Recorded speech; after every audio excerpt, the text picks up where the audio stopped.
Check, check, check. Peace and love, family. I'm actually waiting for my brother Bashir to come into the building. Let me make sure he doesn't have any technical difficulties. Hey, family, do you know, like last night, the show last night? Okay. Yeah, he say he having a little bit technical difficulties, but that's all right. We'll wait for him. Family, did you realize that last night was one of them shows that was actually draining? Anybody? Did you feel some type of way? Press 7 if you felt some type of way. I mean, it was real draining, to witness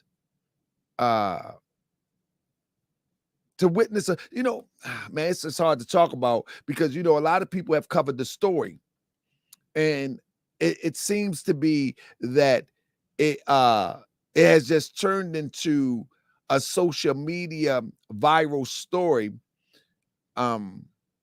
where people cheering for the downfall of Polight, rightfully so. But the thing is that Polight would not have been able to do these things without the platform. And I looked at some of the comments and people were like, oh, you wrong, GS, for blaming Saneter. No. Saneter was aware of what he was dealing with, and he continued to promote him and giving him access to people, and he would ultimately do the unbelievable. It's just what it is. So anybody that says that I'm wrong because I blame Saneter also, I'm just going to have to be wrong according to you. But according to me, the moment that I found out, because listen, like everybody else, I'm not going to say like everybody else because some people are more intelligent than me. I would imagine so. Kudos for that. But when I first heard Brother Polight, I thought that he had something to offer to our people. Now, when someone is first introduced to you, you introduced by sight and sound, the way they look and the way that they talk. And this lens of social media via your phone or your computer or whatever device that you use, it can lie to you. However, what you hear, you want to hope that someone is genuine when they're talking about advancement, when they're talking about achieving better today than what they had yesterday. You want to hope that, that they are on the up and up. You know what I mean? And so when I first heard Polight, I thought he was on the up and up. I thought that he was very charismatic, which always is a red flag. These charismatic speakers, to me, always a red flag. But I thought he was on the up and up. But it didn't take me long. You know what I mean? It didn't take me long to figure it out. And I'm one that has a lot of patience. You know what I mean? I'll wait it out. I'll ride it out, to make sure that it is what it is. You know what I mean? I'll ride it out. But the point that I'm making here before I bring in Brother Bashir, Imam Bashir, the point that I'm making here is that the moment that I knew, without a doubt or contradiction, that this guy was a fraud, the first thing that I did was I reached out to him so he can return people money. And some of the money he did return, on my word. The second thing that I did was refute it and expose the fraud. And anybody want to see, they can go back and check it out. So you might see a video or a picture where me and Brother Polight was together, but at that time I never knew. But the moment that I knew, that was it. That was it for me. So when you got a person like Saneter that has access to thousands and thousands of people, And he knows that this guy had indiscretions with underage girls. He say it out his own mouth. He knows that this guy was, see somebody say half naked in luxury cars is a red flag. This was before the half naked in luxury cars. The old Polight didn't have the luxury cars. The old Polight had the North African outfits on. The old Polight had the sisters with the naturals. The old Polight didn't have that. So it was a different Polight, what I'm talking about. Polight began to evolve into who he wanted to be soon after he hit HOK. With that being said, Polight was able to do what he did because the platform allowed it. The platform allowed it. Like he would not be Polight.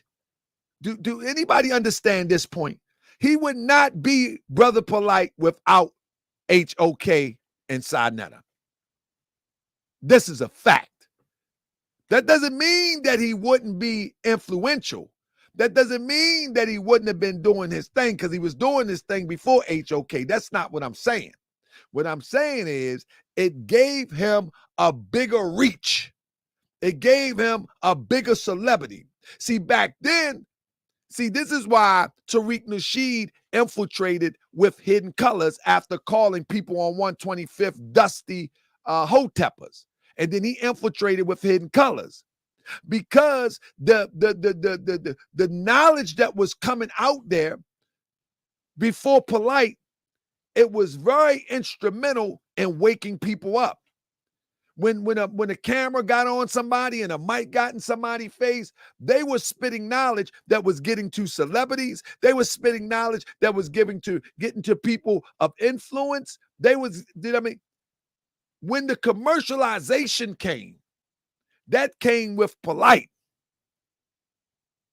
When they seen that bag, that came with Polight. With that being said, family, we're going to get right into it tonight. We're going to get right into it tonight.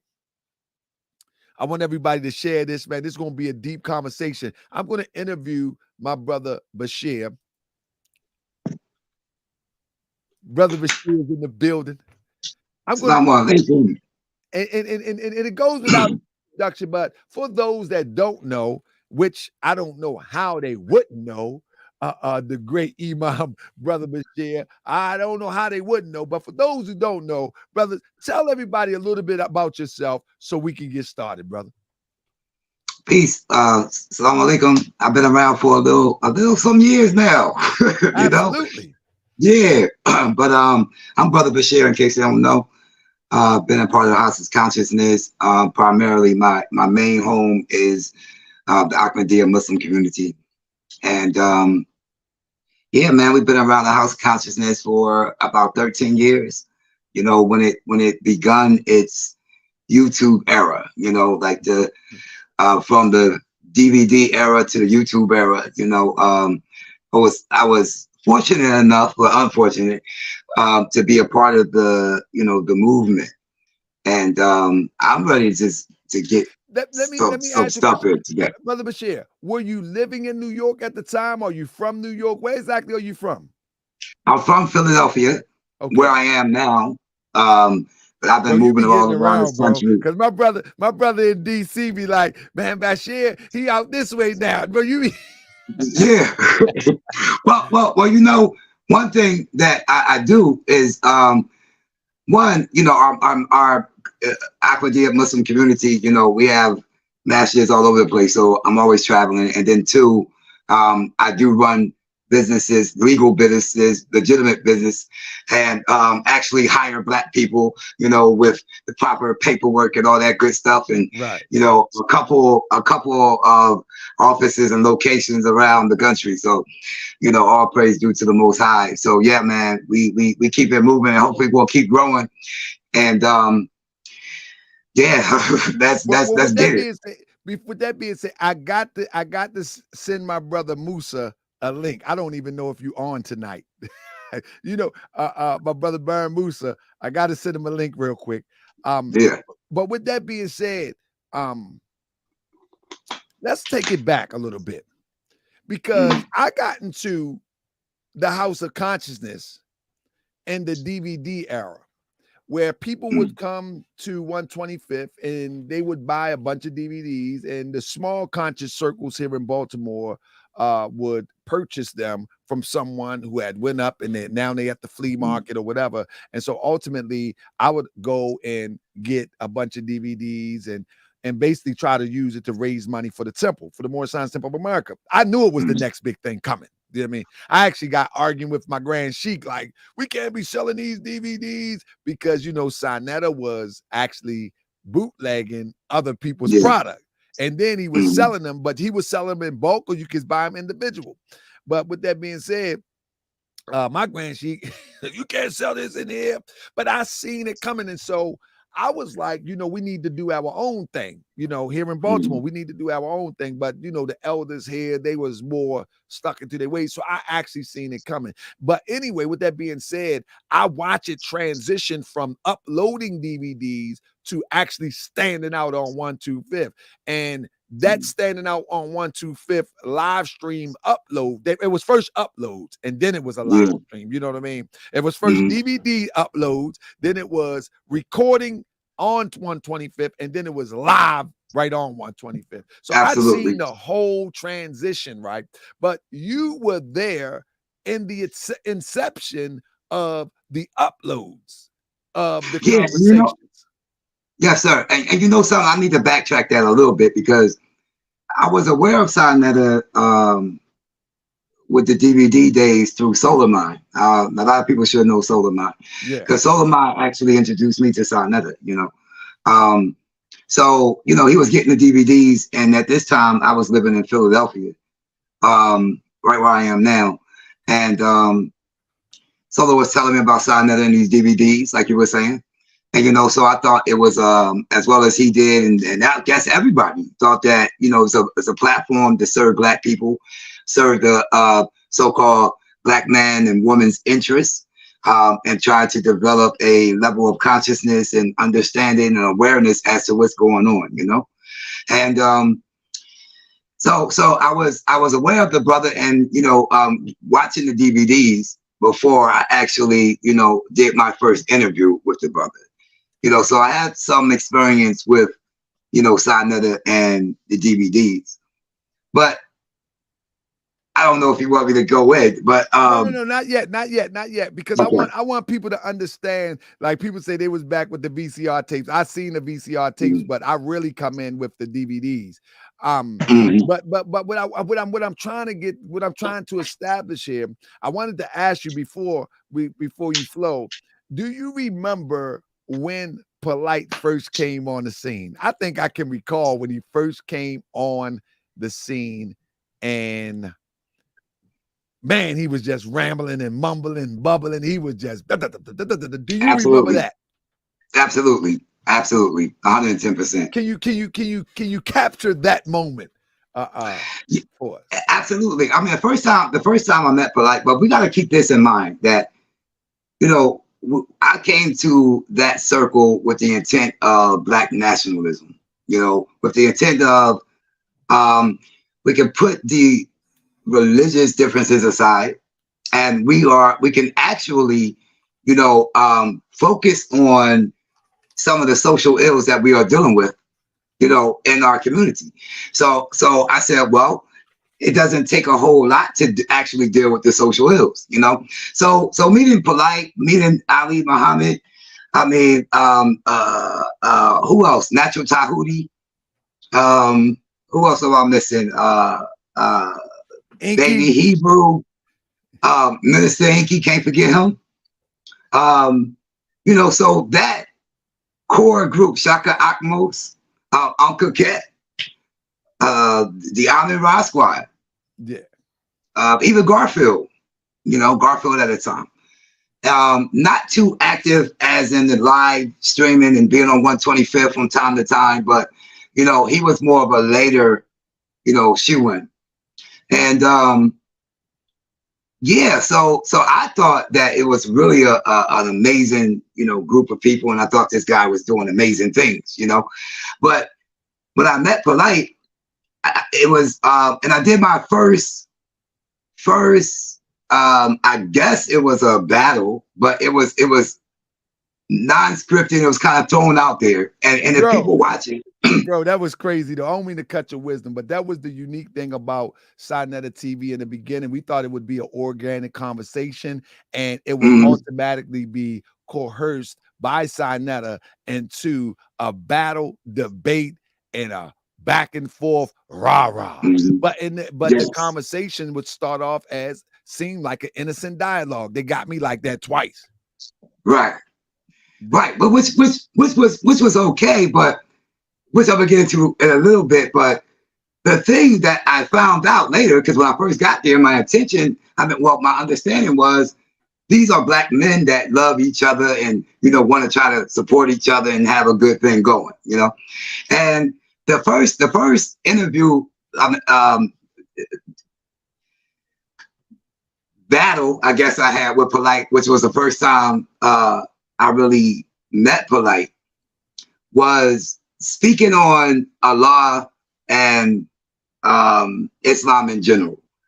And then there was one part where Polight spoke about Allah having a womb. This video is still up. Allah having a womb. And then I responded to that, but it's not the response that's online now. It's part of my response, but there was things edited out of it. But I had no understanding of things was getting edited because Saneter TV was something that was on the side because my main Jamaat was where my focus was, That was the community where on Friday I led the Jummah, and things like that, or led the dawah or tabligh efforts to go out in the streets and preach to the people. So I did a lot of traveling with that, and Jamal Akbar did, all over the country doing that. And so I was really busy into that work, and I would go to Saneter to, wherever the people were, I was going anyway, So I wanted to link with them and get it going, but get back on track. So he did the video, and after some time, because I wasn't watching the videos, after some time, that first interview, I would say a few months after that interview, Solomon said, "Hey, I think they cut that." So I went to actually watch the video, and I said, he cut the response there. And when I went to talk to the brother about it, he told me that the camera had cut off, and I knew the cameras would cut off like the batteries, right? But come to find out, that's not what he was doing, which we're going to get into in a minute. But my first encounter with Polight was very disingenuous, but I didn't know at the time because, like you were saying earlier in the program, I was giving them the benefit of the doubt, right? Giving them the, well, maybe the cameras did cut off, maybe this was an accident, maybe the brother, really believes what he was saying, even though I'm trying to explain how it was a contradiction, as to what he was saying. But lo and behold, as of the jail sentence, we can kind of see, which we're going to get into. We can kind of see that he maintained Saneter and Polight maintained the same disposition, which was, we're going to try to distort the people's perception on what is really happening. And we're going to manipulate the people in such a degree that we're going to sell them the narrative that we want them to have because we have our own agenda. Right. And this was something that was unseen at the time. We did see at the very beginning of this YouTube, sitting on side of the couch, Saneter Studios, at the very beginning of that, it appeared to be innocent, It really did appear to be innocent. That's right. Because we want people to know that, and I'm not going to say that Saneter didn't put in some work, but the more I started to think how, because I had this perception of what Saneter was doing, but I found out that this guy is really hustling the people. Because I thought these DVDs that the brother was selling was something that he was producing or getting. But really, just like you said, he was really literally stealing this from the elders and bootlegging it. And one time, Solar Mind, this was the first time. And I said, well, maybe, because, you know, we know the Chinese was bootlegging movies like crazy, you know? So we was like, you know, maybe it's not so bad. But after we really thought about it, because Solar had called me, he was like, he had spoke to, I forget the professor. What's the brother that takes the trips to Egypt? Been doing a long time. Kwasi.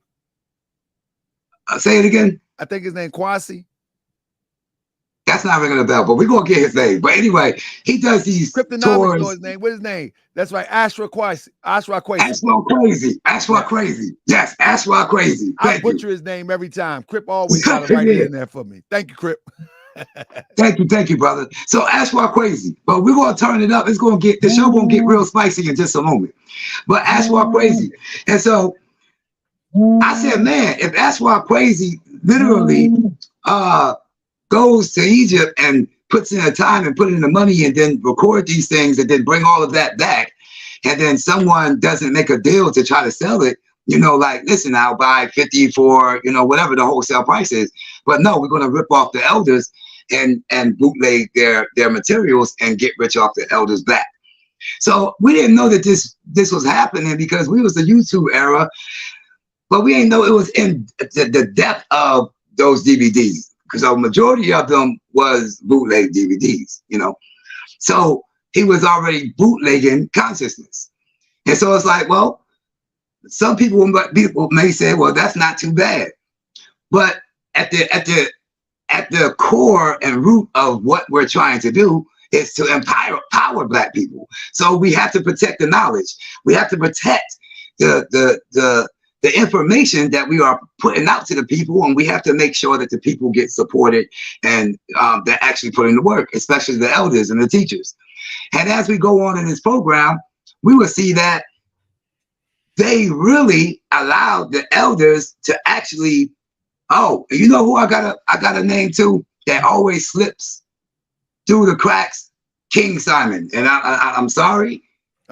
King Simon is also a part of the destruction that we want to talk about, even though they all tried to deny it. Okay. But it's okay, King Simon, he watching. No, I'm glad King Simon watching. I'm sure he is. because I've been trying to get you for years, King Simon. No, I'm just playing. Yeah. No, but King Simon also, but we're gonna get into that later too, also will act like an innocent person. I don't know what's happening. I'm just a promoter. I'm just giving up, you know, I just set up the shows. They do what they want to do. It's a lie. All of the madness is orchestrated. So I'm kind of jumping all over the place. No, you good. You good. I think we very well can follow this scenario as we get into the systematic process of this grift. By this individual and as a collective, but that's good. I'm glad you mentioned King Simon, because King Simon has a way of calling me anytime that I call him out or I make a wisecrack. I kind of make a wisecrack because obviously I wasn't there, and so I'm just looking things that don't seem right and I call it out. You know, by the time that I come, it's in full swing. You know what I mean? I've never been a part of House of Consciousness, but by the time I come to speak on the behalf of the Moors, it's in full swing. I mean, I'm talking about filling up auditoriums. I'm talking about 20 grand sold tickets and live stream. It's flowing. But just to rewind just a little bit, you were on the couch with Brother Polight at one time. And I showed the picture last night. The first time, I think it was the first time I showed the picture. The first time you was on the couch with him, maybe, I don't know. Maybe I'll pull up the picture in a little bit. But the one when I had the black and checkered shirt, and he was talking about religion. That was probably like the third or fourth time. Okay, now, how did you perceive HOK at that point when it went from the street to the couch? And now it's coming off like a Jenny Jones type of thing. Mm-hmm. I mean, it's not over the top yet, but Yeah. you can see where it's going. What was that moment like? It started to become theatrical then. That's a good word. Yeah, literally. It started to become like the WWE to such a degree where Saneter came to me one time and he said, listen, and let me tell y'all, I just want to say this. Let me make this disclaimer. I understand what hearsay is. I understand what a lie is. I understand what manipulation is. But I also understand what truth is. And so that's what I'm doing here tonight, because we still are going to stand for African-American people, Black people, whatever you want to say, Moorish people, whatever the category of melanated people. We were there for them in the past, we're there for them in the present, and we're going to be there for them in the future. So we're here to speak the truth, not to, try to destroy other Black men. But what's have to happen today is that the Black devil must be destroyed and pushed out. And that's the reality that we're going to come to, is that the manipulation of the knowledge and the information just became theatrical, like WWE. It was not real. So when we got to the couch, even more things was edited. More things. I mean, you'll be on a live stream, and then after the live stream, it's a whole edited video, of what happened. And I remember one time, this was like the second time I went with Polight. We're gonna get back to the couch. But Saneter called me and he said, listen, we're gonna be in Brooklyn. Come out here with Brooklyn, and we're gonna do an interview with Polight. And it's like my second time. So of course, I said, you know what, I'll do it. What's gonna be the topic? He says, well, this time you can pick the topics. So I said, well, I want to challenge Polight on money is my religion, because he was saying money was his religion and the Black woman was God. So I said, well, these 2 points are very destructive to our people. So of course I want to counter that with the information that I have, because that is going to lead our people further to death and destruction, further to destabilize home, further to being inferior minded. And I'll get into those things for a moment, because I was just like, how could the dollar, and these are the people that were saying, forget the religion, forget they enslaved us, they did all of these things. But then on the flip side, they made the dollar the God. And then on the flip side of making the dollar the God, wait, the fiat currency dollar, I'm not saying the dollar doesn't have power, because of course it does, but we're conscious, right? We're aware of some things. So we know that this is fiat currency. So gold is not the God, even though none of it should be, but the paper money became the God. So I said, man, this is very interesting. Figuring that we're already hustling, selling dope, doing whatever we have to do to get the dollar. Our women are already stripping in the club, and the little things to actually get that same dollar. And so our people already see that dollar as something more than it actually is, a God, an idol. You know what I'm saying? So I said, this is not a good thing. And then making the Black woman God was a very dangerous thing. And I went there to Brooklyn and got me my witness. I did this debate and I was so prepared on the street. And I'll make this be known. Every time Polight and I was on the street, Polight was destroyed. This is not my own confidence or ego. This is a fact. And I gotta come back to Harker with some of the stuff, but I'm in Philly because I'm on some business and I had a funeral with my aunt that passed away. So that's why I'm in the situation I am, now. But when I get to my bat cave with the computer that have these things, I would like to come back and show them. So this thing in Brooklyn, we did it. I was prepared, and Polight was just totally shut down because you can't win. He couldn't win that conversation.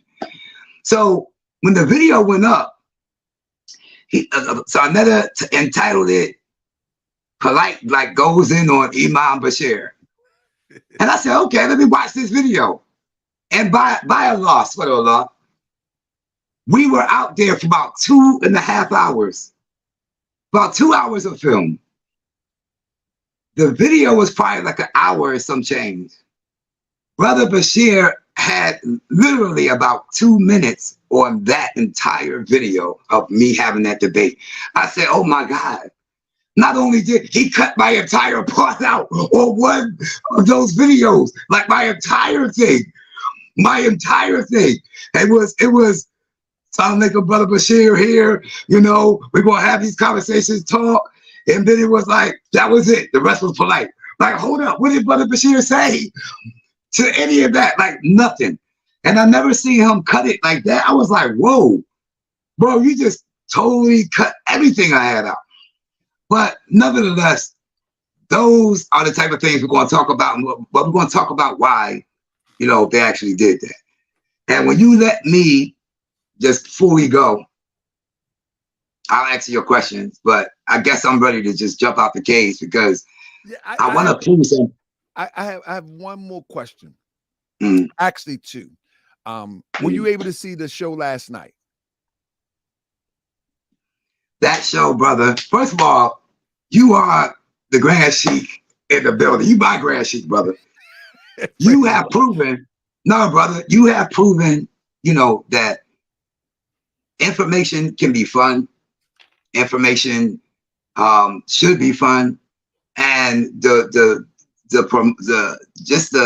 production behind what you do is amazing, bro. I mean, yesterday I just was hyped. Coming from you, I'm humble, bro, because you a day one of HOK, and Yeah. that humbles me, and it means a lot to me, and definitely I appreciate it. Yeah, but that production though, last night, brother, it was powerful. The information was right on. It looked nice. I mean, everything but the cues was hitting. I mean, brother, I would have to say you just turning into the king of consciousness. I would have to say that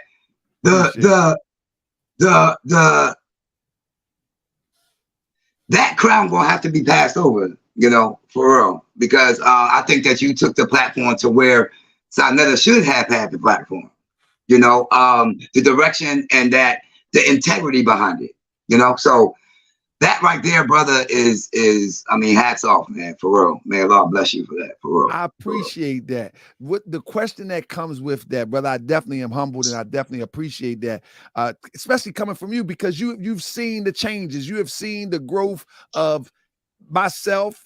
You've seen the growth of what's supposed to be the conscious community, what it could have been, what it should have been, what it ultimately could be. How did you feel about hearing the sister give her impact statement? It really bothered me. It touched me. It actually was emotional for me to even put that clip together. How did it make you feel knowing that you was in the company of Brother Polight? That's the first question. And the second question, could you see that sort of a Polight back in the day? Yeah, absolutely. As far as the sister, I mean, just like everyone else, hearing the story is just, you know, and hearing her passion on delivering, you know, her impact statement. I mean, it impact statement. It impacts you. You know, you're going to feel that. So I think I feel like everybody else that was impacted with that, you know, because it was the thing she said was true. However, I want to be sensitive, and I'm trying to be sensitive. And this is not just to her, but the wives of Polight, which I want to talk about. You know, and I don't want to name them. Yeah, we're gonna get into all of that. The second part of that question, I'll let you roll. Did you see? Now, I remember when they started getting looser in their dress. I seen it. You know what I mean? In fact, Amonette, she never was totally garbed as he would portray himself in Brooklyn before the Saneter. If you go look at the old video, she had this something trying to be revealing even then. But I don't know if that would be enough. But did you sense when so me meeting Polight, I didn't see that Polight. I seen a crook, I seen a Mhm. scammer. I Mhm. seen a charismatic smooth talker, but I don't think I seen that polite. And And this is what I was going to. I'm sorry. and I Sorry. was going to say, and that's what make it so dangerous in our community, because they are supposed to fool us. That's the only way they can get away with what they get away with. They have to be able to fool us. You know what I'm saying? But and you can flow from here. Could You know, you and I want you see? to I want you to still kind of interject and help me flow with it if Absolutely, you want absolutely. to. But I'm just trying to But this, say, did you see that polite? You know, it was a vicious attack. The mother said that her daughter came back bruised. The mother said that the DNA should not be on her daughter. The mother said it seemed like it was some sort of a tussle. The mother said that she had drugs in her system that no human should ingest. The mother said that there was alcohol in her system. So we got bruises, we got alcohol, we got all of these things that's consistent with brutal taking of a child's innocence. Mhm. Could you see that polite? Absolutely. Wow. And I'm going to The absolutely. floor is And yours, brother. The floor is yours, brother. Let's go. yeah, absolutely. And I'm going to say this, and then I'm going to probably touch on it in a little bit with the sister that made the impact statement, which no one should do such horrific things to anyone, child, adult. It just shouldn't happen. However, for the blame to be placed totally on Polight, I would have to say there's no way you didn't see that. There's no way that you didn't see that there's a probability that something could go very wrong because the entire circle was over sexualized. And what I mean the entire circle was over sexualized, this is not what I'm just trying to say or discredit or to But when you're talking about the child part too, because I can see the over sexualized. I remember when I went up to 125th the second time, I could see them lusting at European women walking down 125th. Oh, yeah, but she got some. I could see like the extreme niggerdom, if you yeah, will. I mean you could see that, but I seen Yeah, but you was Polight in the mix. systematically. Listen, I seen Polight systematically pan the camera up his wives at the time, wives. And I mean, we're out there live with brothers. We're out there, you know, brothers, me, Sola, maybe Ali Muhammad, whoever, on 125th Street in New York City. And he would systematically put the camera and pan up, and that will go live. That will go on a video on all his wives in the shape. But he also did that with his daughters. He also did that with his daughters. And I had a conversation with Polight. I said, listen, why would you expose your wives to the world? One of his response was, he's trying to fight homosexuality. This was literally what this fool was telling me. And I said, we probably need to rethink that. But that seems like a lie. The lie detector says that's a lie. Then, even with his little, the ones that we thought was his daughter, because I didn't know. Ones that we thought was his daughter, then it was like, no, that's not his daughter, there's his stepdaughters. When both of them was there, I'm not going to name them neither, but when both of those, not his biological daughters, but when both of those sisters rented that, I had to do that. So y'all know what I'm talking about. And her sister, Call it what it is. Call it what it is. right? And her sister, they were. I assumed that they was his daughters at first, and then I seen that they was dressing just like the adults. And not only were they dressing just like the adults, the cameras was on them. Their own cameras were on them to promote the Black Woman's Guide and expose the beauty. So the sister that made the impact statement, and around a person that's conscious and very smart, very intelligent, i.e. this the guy Polight, right? Which he was really an idiot savant. That's really what Polight is, an idiot savant. So they can look that up and find out what that means. But the sister that made the impact statement, I'm like, this is why we have to really stop fighting against, yes, her. Well, she was younger, way younger than this. In this picture, she's probably maybe 17, maybe 18. I'm talking about when they was like 11, 10, 11 years old. You know, those ages, I watched those little girls. We spoke to those little girls, my family, my wife, my children, hung out with them. When we did lectures, when we did debates, you know, our families would be together to such a degree where, I'm just going to throw this in. I want to get back on the sister with the impact statement just for a moment. There's no way you go into that circle. Look at that. Yeah, this is how they was at first, and it started to transition. But as you can see, she got her little shoulder out, and then the other little shoulder out. This started so innocently like that. But I don't know what year this was, but this is very early. It probably was 2010, 2011. But around 2012, 2013, the clothes started coming off on all of them. The clothes started coming off. And then, you know, as a Muslim, keep this in mind. We don't really drink, you know. Alcohol is forbidden for us, right? But, you know, they'll have their alcohol. And then it's like people drink. No problem. People drink. But I said, wait, you have all these women. Now the clothes are coming off. Now they are walking with this sexualized disposition and attitude. You know, they walking with heels on, quickly clacking down 125th Street. Brothers' heads is turning, you know. And this was the attention that was systematically given, that they was given this attention and told, look, this is how we going to do. And they enjoyed it and they loved it.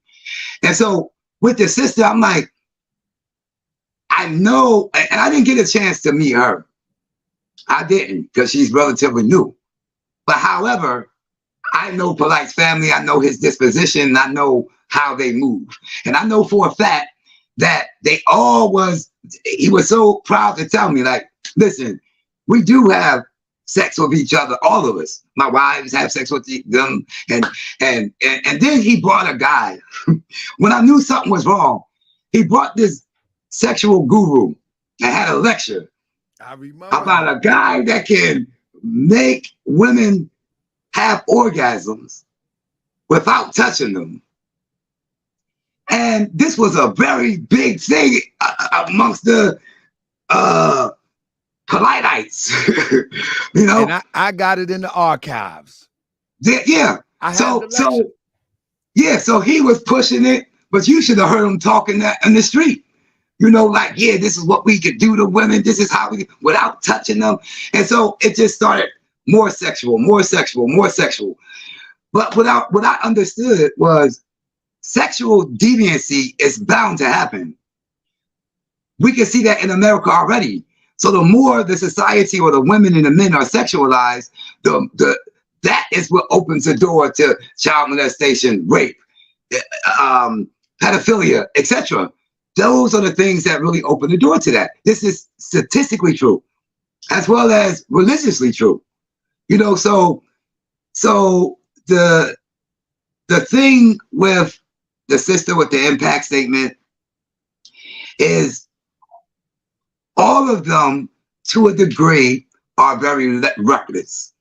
All of them to a degree are very reckless as it pertains to truly understanding how to protect a family and how to keep predators off your women and your children, period. And you don't do that by exposing them to the world. You don't do that by letting 13-year-old girls, 14-year-old girls dress like a 25-year-old woman that's going to a club when that 25-year-old shouldn't even go. You know, so it's like we have to become conscious. How about we do that? Because this person is saying, don't follow, you know, those Moorish men that cover themselves. Don't follow that way of, you know, having integrity on the way you dress. The Israelite women, for example, don't follow the example of maybe the Muslim women or the Ahmadi women that cover themselves and veil themselves. Don't follow that way. Let's go with the way of exposing nakedness, because we did that in Africa. And when I heard them say that, I said, what kind of fools are we dealing with? First of all, we are in the United States of America. And in this part of the town, your women and children are not safe. They're not safe.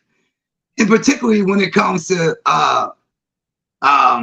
sexual transgressions, you know? And so, but check this out, because I got some notes so I don't get lost.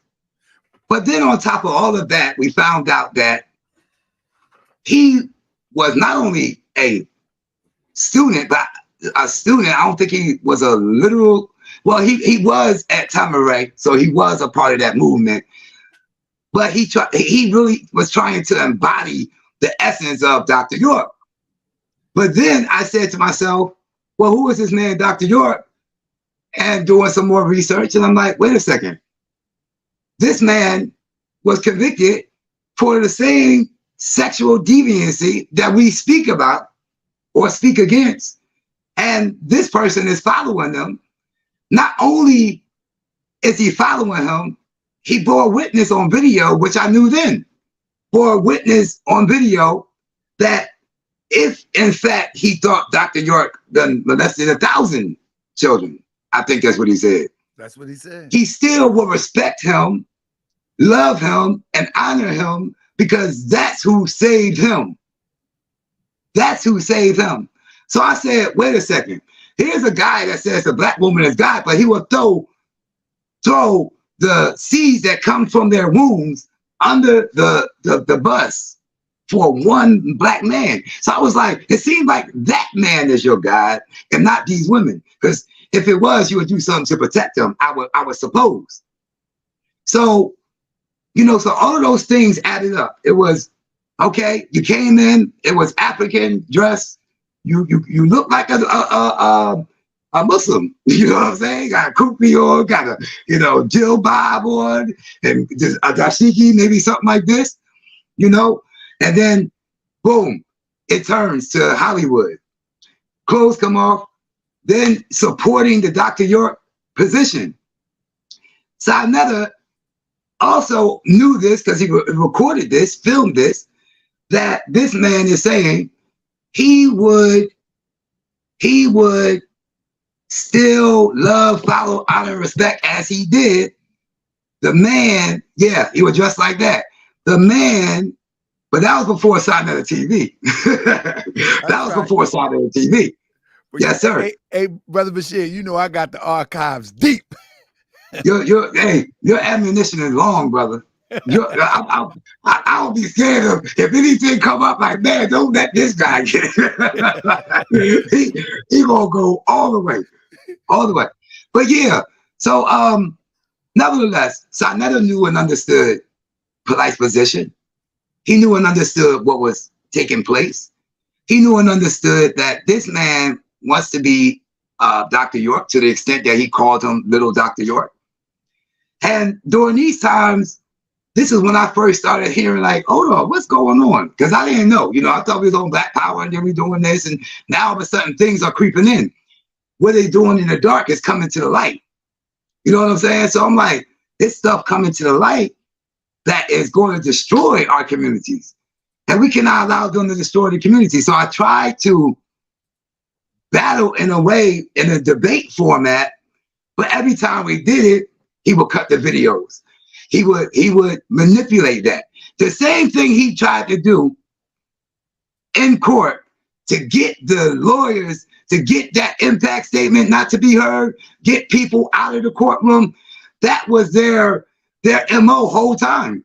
That's exactly what they did whole time. This is nothing new. That was the play, and I knew that was the play. I was like, he gonna try to keep this out of the public, out of YouTube, and Saneter is going to try to assist that. Period. I knew that when the case started. I said, Saneter, that wicked damn devil, Saneter, because he wicked. I mean, I never seen a black man personally so wicked to where you would rather deter the people that is watching, the viewership that is watching, to allegedly come and educate themselves, to come to get knowledge that can edify themselves. But really, you want to have them like a Judas goat. So when they have goat slaughtering, they train one goat to actually lead the sheep to slaughter. It's called the Judas goat. It's a real thing. So this goat is trained to walk through the pen and turn right when the rest of them go left to get their heads chopped off. So this is exactly what, unfortunately, Saneter and Polight were doing to manipulate the people. So the people really should be more pissed, because we could have stopped or prevented the sister, daughter that just happened 2 years ago. We probably could have prevented that if we would have stood on real principles years ago before that happened. That's just a fact. When we all were saying, you even had ISUPK, Cesaria, you had people like the religious people were saying, why would you allow them to dress like this? This is how the prostitutes dress in our community. This is how loose women dress in our community. Shouldn't we represent something different? But no, they were already on that loose frequency way before they got to Saneter TV. Because once you hear the stories of Brooklyn and what was happening in Brooklyn before Saneter TV, if you know those stories and that history, you will see that their whole MO was, we got to find a game plan to get out the projects. Because they was in the projects, according to Polight, him and his wives. And the plan was, by any means necessary, we're going to get out of these projects. So why is this important? I just want to go here. Let's go here real quick. Right. Because we will say things like this. That's true in America, right? We will say things like this. That's true in America. That's factual. Say, listen, all right. So here's some statistics, right? So child abuse, right? They say that 1 in 3 girls are sexually abused before the age of 18. 1 of 3, right? So we know these statistics. We didn't talk about statistics a long time at the House of Consciousness, and what's happening in the community, et cetera, et cetera. Now check this. 1 in 5 boys are sexually abused before the age of 18. Rape, 1 in 6 American women, and 1 in 33 American men are raped. And then in 2019, over 652,676 women were raped. Over 40% of the women in the US have encountered sexual violence. Nearly 80% of females and sexual assault victims experienced their first assault before the age of 25. Around 20% of American males have been the victim of sexual violence. A quarter of male victims of sexual assaults were under the age of 10. Less than 20% of rapes are reported. Nearly 20% sexual assaults were reported in the military last year. Just gonna stop that real quick. Wait, no, let's do this last one. Approximately 70 women commit suicide every day in the US following an act of sexual violence. Now, these statistics are things that we will bring up, as to explain why you wouldn't want to do such a thing. But nevertheless, they tried to and did stop the information from coming to the people, which was a bigger problem, because all of that was countered. But Polight and Saneter systematically said, we're going to stop the information from getting out to the people because we're getting this money. This is the way we want the people to go. And that's just that. And so they will always speak about moral science, Islam, Christianity, Israelites, etc. Anything dealing with the Most High, dealing with the concept of religion, they will try to destroy that. And I said, well, why would you try, literally said, why would you try to destroy something that you know have much benefit, even if you think that it has a lot of negative connotations? But we do know that a lot of the things that are happening in our society inside these books, these guidance, either one you pick, even the Circle 7, even the Circle 7 gives.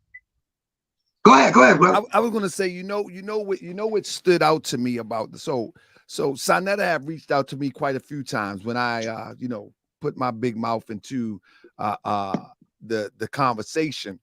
Like I said, I pretty much just wanted to defend the integrity of the Moorish Science Temple of America as I've come to know it, and the teachers of the Prophet Noble Drew Ali as I come to know it, not as we see it so crazily on the internet.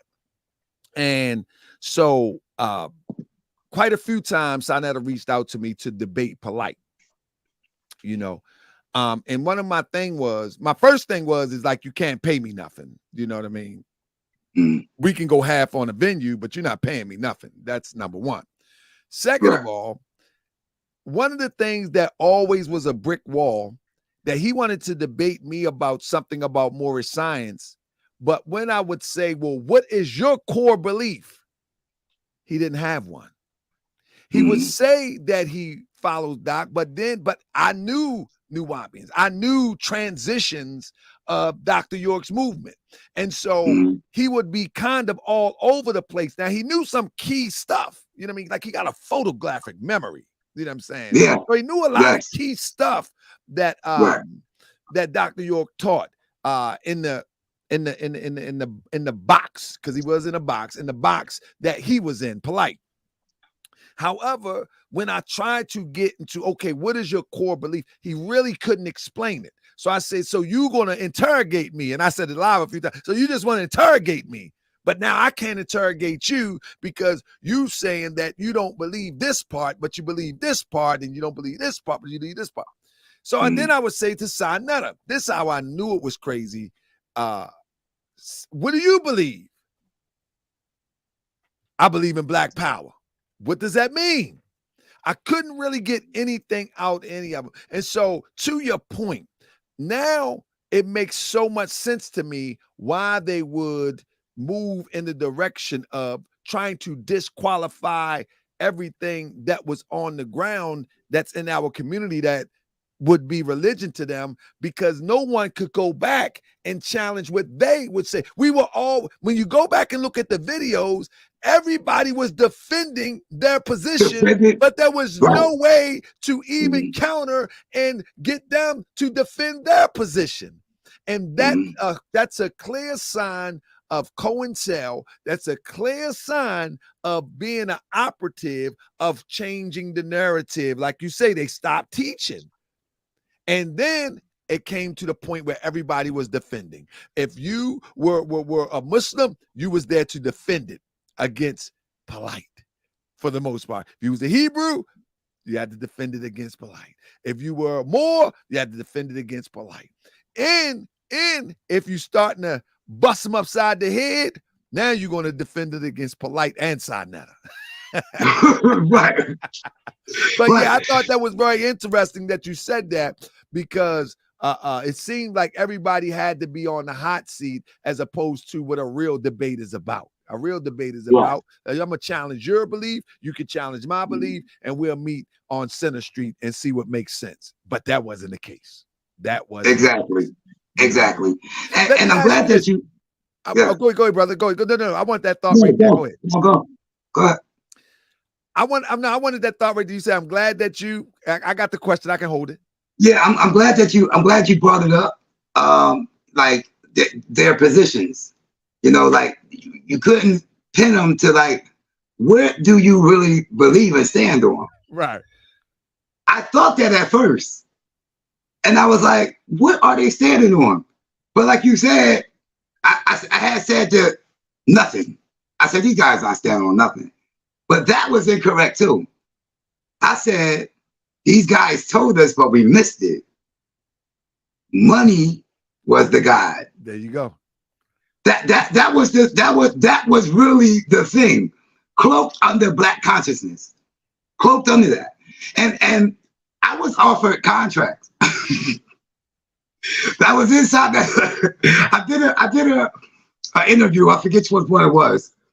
It was an interview. And he comes to me, he like, yeah, Bashir.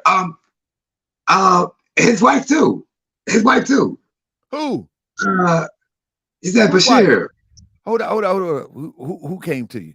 Saneter or Polight? Saneter. Not Miss Cynthia. No shade at Cynthia. But you know I love Miss Cynthia. I always say I like it. But Cynthia tried to get me that contract. Cynthia tried to get me that contract. Yes, she did. So Saneter, after we did the interview, Saneter came and he said, listen, I want you to sign the contract. And it was like some rights over my, the stuff I do. And I can't remember the terms, but the terms were so stupid. That's why I can't remember, because it was so long ago. And I was like, bro, you can take that contract and shove it. Because one, I'm a Muslim. We do this for free, for one. We do this for free, for one.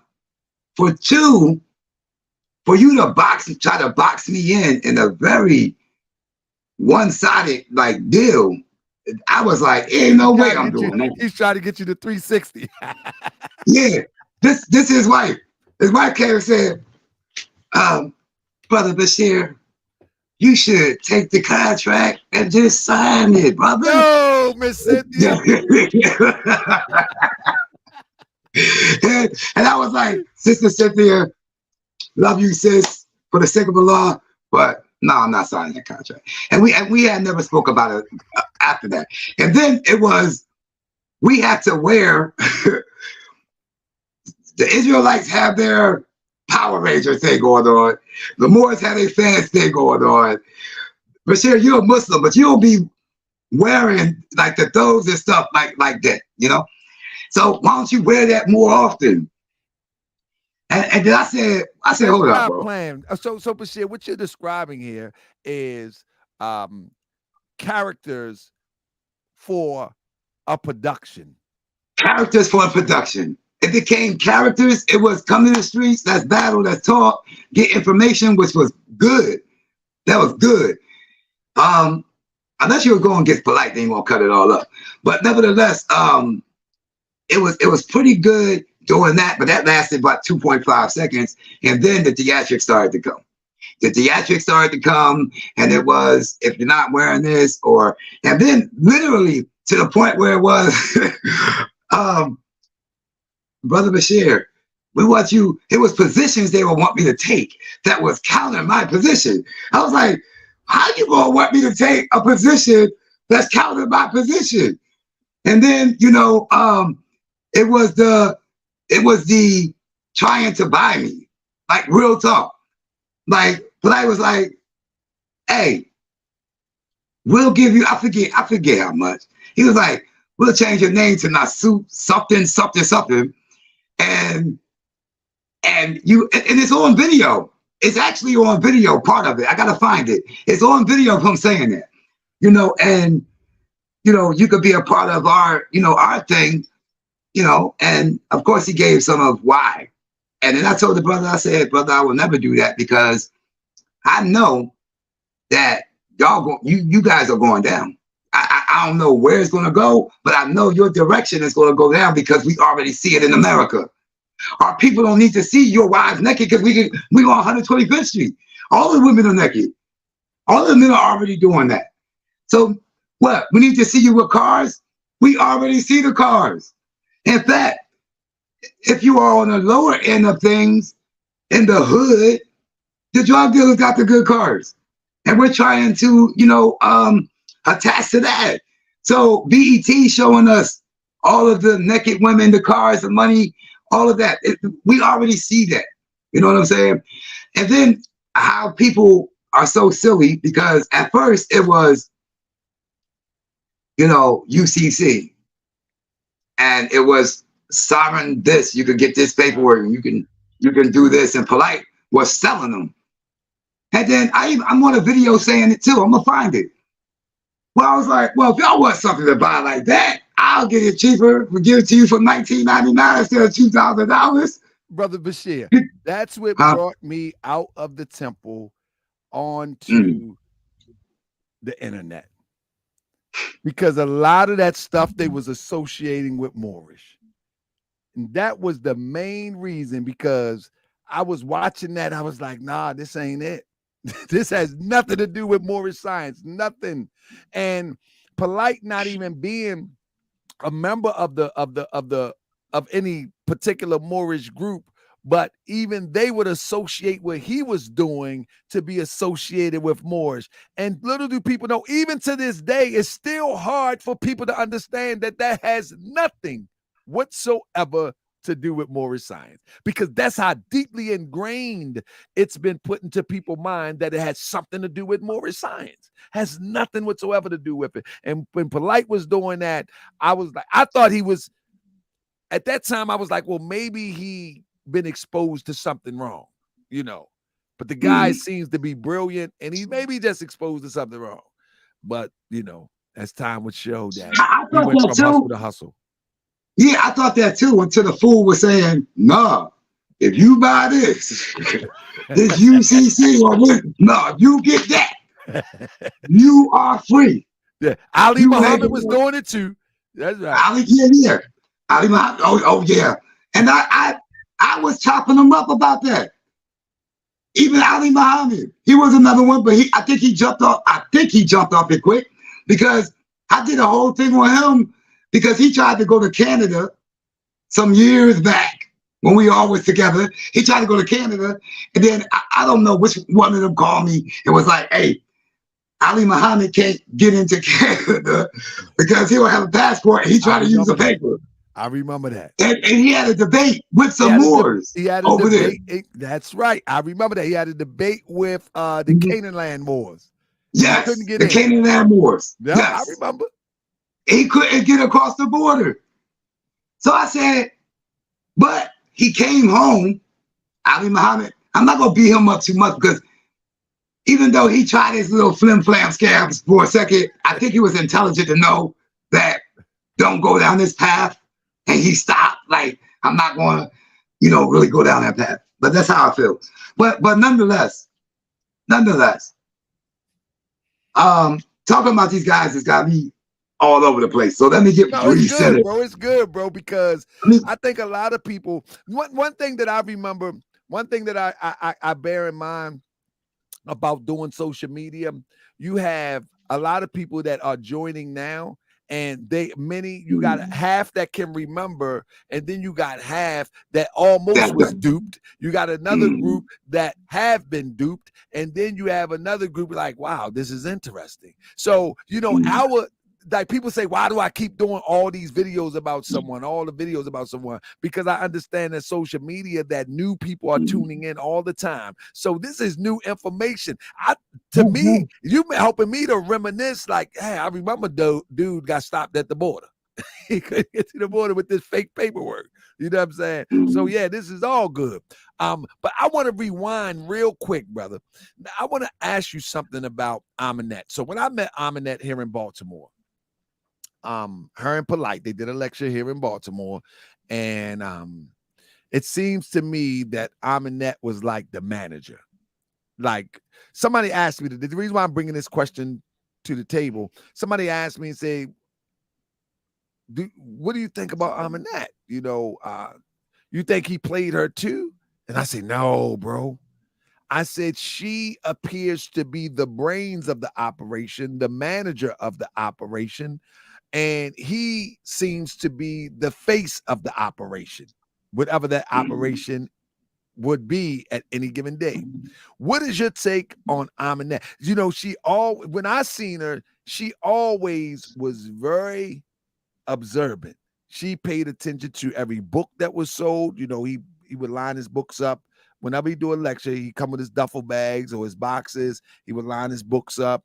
But she would pay attention to everything. She wouldn't say much. And she'll smile. And as he's working the crowd, she would be right there, but she would be observed. I mean, she had a very meticulous observation. But what was your take on her? My take, I didn't see that per se. What I seen was a helpmate, and I think she was following Polight, and there was a helpmate, and it was like, look, we're going to make this happen. You know, whatever we got to do. I think that was the attitude, because I did have a little bit of admiration for how they did move at one point, because, you know, they would travel. You know, they would travel and go do their little lectures or whatever, and the family was there, and they didn't have really good cars at the time. You know, they had some like a Suburban, and there was a piece of, you know, hopefully it will make it. It didn't make it a few times, you know, broke down, you know, and so, you know, I seen them. I think just working together and had a goal and a mission, the entire unit, which was a positive thing of, I think, of the whole situation.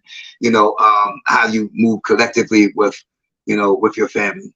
But this is what I'm saying. But they all was on the same mindset, the same accord, because and I don't want to beat a dead horse, but I think it's very important, because it was a time.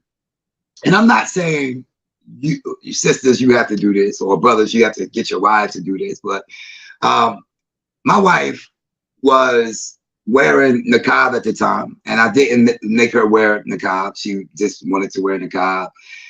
She went through her phases of what she wanted to wear as a Muslim woman. And, you know, it was so, we were so disgusted with how they were filming, you know, the wives, and we looked at them as little girls, like, you got them little girls in spandex tight up, you know. And so my wife said, listen, because me and Polight were supposed to set up this debate, and we're talking about this debate, and I told the Polight, I want to add our wives to the debate. My wife want to debate if this, her way of dressing, or her way of dressing, which way is more produce or produce a better woman in a better society. And I said, man, I would love to see some women, you know, have that discussion, and I think it would be a really good debate. And Saneter, he thought it'd be really good. Polight, he thought it'd be really good. And then they went somewhere, they had a conversation, and then we got a call that, no, we don't want to do that part of the debate, you know.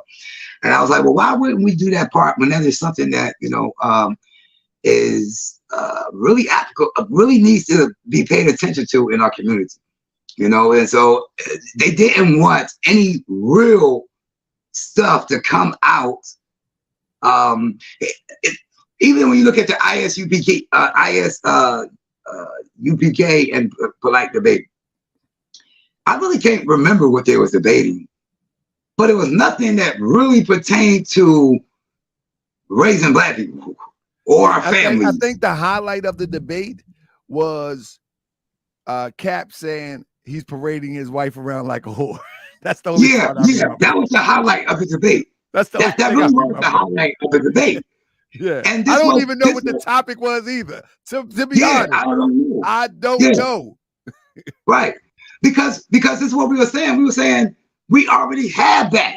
You know what I'm saying? We already have what we know is not successful. We already seen that goes nowhere. So yeah, man. So and as time went on, we did, you know, Saneter TV, it did reach, you know, Black people, you know. And at the time, and then it was a time, I guess around 2014, 15, a little before that, celebrities started to get into the mix, and not just with Polight, with all of us. You know, there was a group of celebrities that liked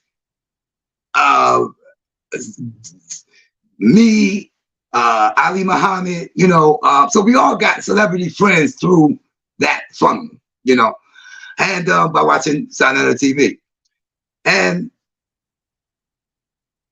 But the ones that I am still friends with today, I never spoke about or pushed that because those are my friends. It's not to manipulate or try to, use the clout to bring some so-called success. Now, I don't mind if that does happen, but we are here trying to raise consciousness. You know what I'm saying? So my position was, I'm not trying to be the celebrity, because that world is really, really dangerous anyway. You know what I'm saying? Like, that famous celebrity stuff right there, that stuff is hell. They not successful in nothing. Their marriages. Celebrity. What, if any, maybe I don't know. I've always wondered this, and I gotta ask, what was the word that happened with Ron Artest? Because one of the first celebrities that you would see within the conscious circle was Polight rocking with Ron Artest.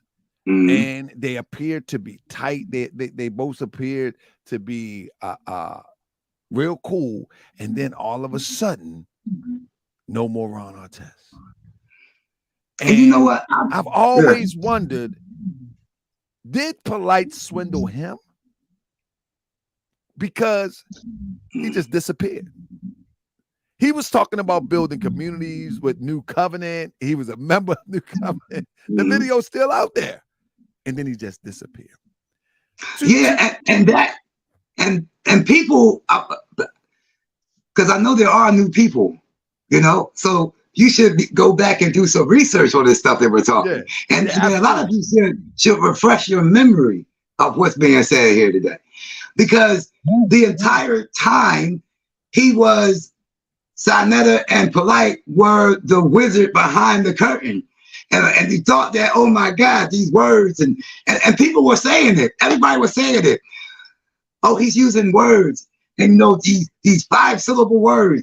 But sometimes, a lot of times, he's putting them in the wrong place. Like, only a few of us understood that. You know what I'm saying? Like, he's using some of these words incorrectly, but he is intelligent. Don't get that twisted. The boy can remember, and he has some information. He's an idiot savant because the information that he's pushing is leading to nowhere but to so-called Rolls Royce diaries. Right. That's it. And that's all it was leading to. When you're talking about Meta World Peace, Ron Artest, they actually had a live argument, Polight and Saneter, because Polight would not speak on Saneter's behalf for Ron Artest to help him get out of all things a Saneter TV news, man. I got the video. They was beefing on. And he was mad at Polight because he wouldn't give him the plug. Yeah, but they deserve that. Everything that happened with the Saneter and the Polight, it's deserved, because what we have to understand here tonight is that these are black devils, man. That gave the impression that they're really for black people, but they're not. And it's still going to have a group, because the hell is filled with the devils. Yeah. So Satan has followers. We ain't, don't be like, oh, he's getting spooky. I'm just talking. You can get the point. The point is, and I get your point very clearly, and I say this, and I say it in a different way, that with social media grabbing the attention of so many millions, there is always going to be a handful of followers that's just not going to let go. And there's going to be a handful of newcomers that may be familiar with the old legacy that was established, that was to be respected, and they think that that's still the same thing as of now. When they see a Saneter, oh, Saneter been doing this, such and such, Saneter, you still going to have people bigging them up. So they're going to come in thinking that this is the depot for information, but they're going to be sadly They might don't even care. Right now, it's all about entertainment. Many people don't even care. Entertainment. Yeah, many Exactly. people don't even care no more. But I wanted to get back to the point. When I seen the interview with Brother Polight and his two wives on Jesse, I forget the guy's name. His name is Jesse something. He's very rude guy. He's a preacher, and I Oh yeah. and basically when I heard Amonette say that when he asked Polight how did he meet his second wife, I forget her name, the other wife, and basically Polight explained how Amonette actually helped bring the second wife into the fold, and the evidence showed that she was like 19. Rayat. I say all that to say, when I Rayat at the time, no, hold on real quick. No, she wasn't 19. Not I think she was 16. Oh yeah, she was young. Okay, got you. I think she was like 16. No, literally like 6. He was either 15 or 16. Wow. Yes. I didn't know that. So yes, that's a fact. We're gonna pull the quote. We're gonna get that. I got you. I want you to stay right there with me. So when I seen that interview, it took me back when they were in Baltimore, and I was like, yeah, she was really like the overseer. You know what I mean? And then when they went to LA, you started seeing all of these different faces. You know, they would be like revolving doors. And I'm saying to myself, I seen the interview and I'm like, is she in cahoots in grooming these women to accept the unacceptable? You know, oh, that's a fact. That part is a fact. So that's what I'm saying. Is she a part of the, would you say, in your opinion, this is only opinion, this is not accusing anybody of anything, this is only opinion from experience and from eyewitness accounts, would you say that she was intricate in a part of the grooming process of some of these women? Because it became a revolving door of women. All of them. Because the how the structure of the family was, according to Polight, what he said was, Amonette is the queen wife. That means she's the number one, numero uno. You know, she's day one, and then so the rest had to come through Amonette. It's a fact. That's just a fact. You know, and then it got to a point where I think that Amonette didn't have any more control because or options, because it's like when the college thing happened, you know, it was a free for all. You know, it was like you know, I'm a party like a rock star, and then all the women, you can see the videos. You know what I'm saying? So, but I was telling, but these were discussions that we was having years ago, that we knew what would happen. That's why I hold firm to this Quran, because I was telling it, like, look, it's giving this guidance on these particular things, and it's going to lead you into a very bad place, and it happened. But it was already happening. And the people, we have, listen, how many more times are we going to have this happen in the community? How many more? Especially with the so-called house of consciousness, because it only produces wickedness and devils and inmates. That's what I want to tell you, brother. Bro, do you have something else running? Because somebody saying we got some feedback. Am I feeding back on your side? Are you good now? Check. Yeah, I'm good. So brother, let's go back, bro. I wanna give a shout out to Natural Tahuti. You know, his daughter had reached out to me one time, but then everything stopped. I definitely want to see how we could actually help, maybe even do something on the show, you know, to help support the brother. I don't care if it's to get him some debbies to make his day a little bit easier. So I definitely want to get back on that. But nevertheless, have you spoken to or been in contact with anybody who has been in contact with Natural Tahuti? Before I get to my next, I haven't for a while, man. I think the last time I was on your program before, or the time before last, I sent him the brother a letter, and I never got a response. And I should have followed up again. And I guess I'll get back to, doing that, because when we was doing the show, I was actually thinking about the brother. But that's what I'm saying.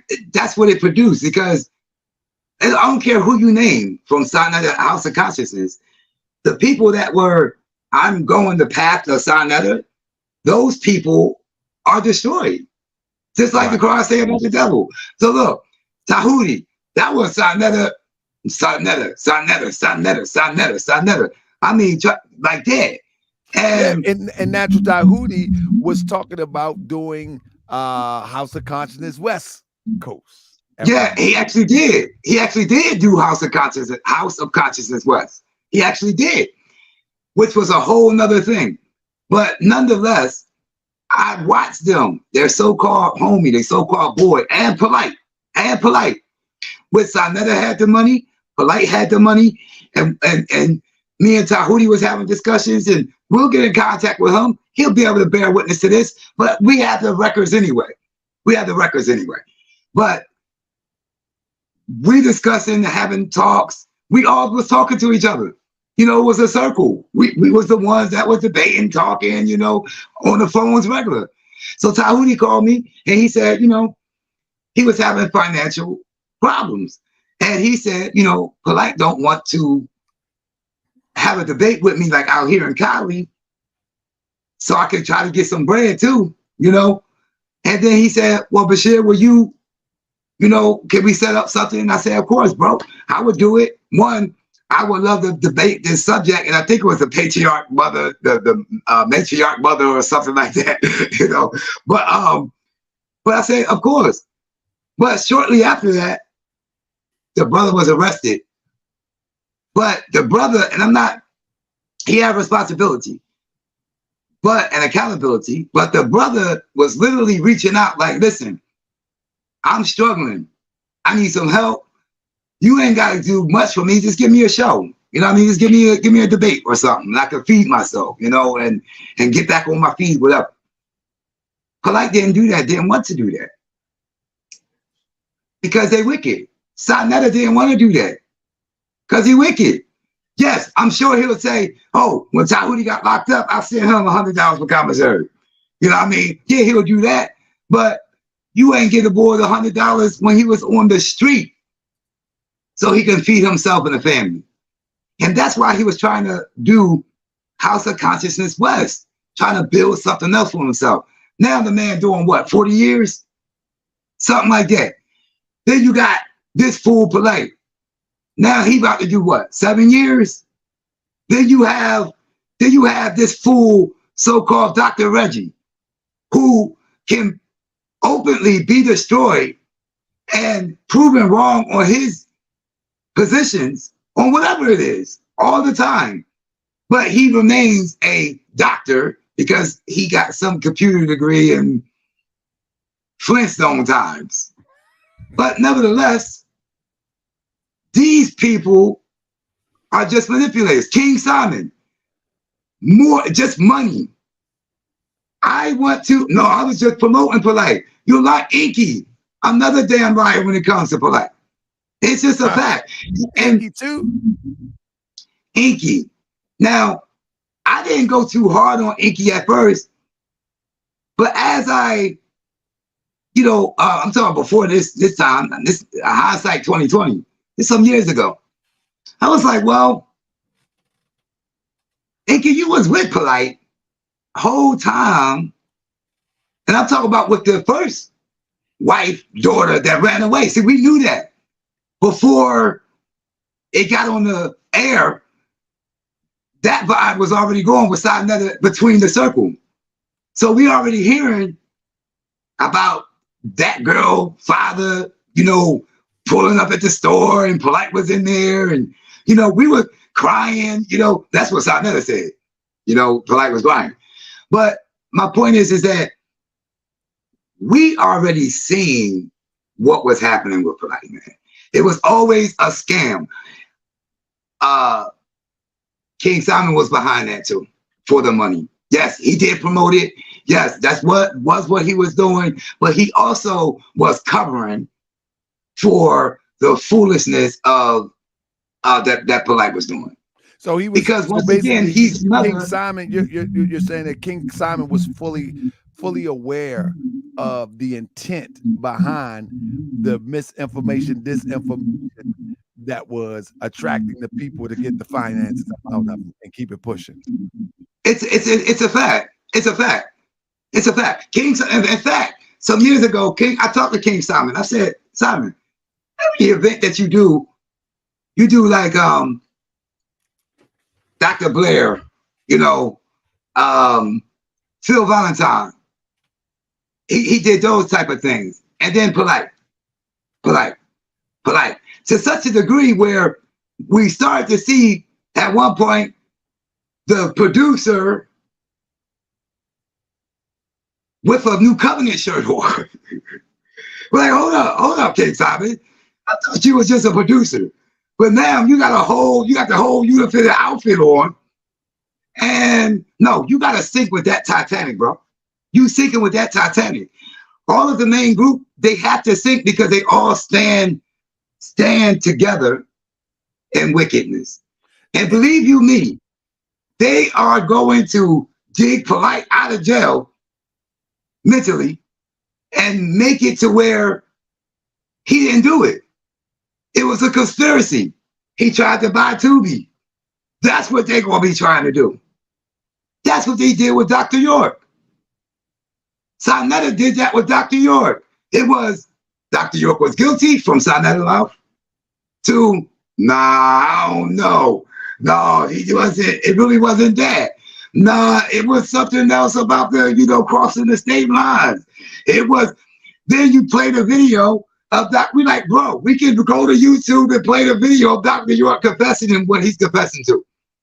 But just like what Polight did in that courthouse, this is what, that's the #1 play they got, is deflection and divide and conquer for their own benefit. So Polight took you from mathematics and school is hell and all of that talk to CCC, SUP, element OG to get that talk.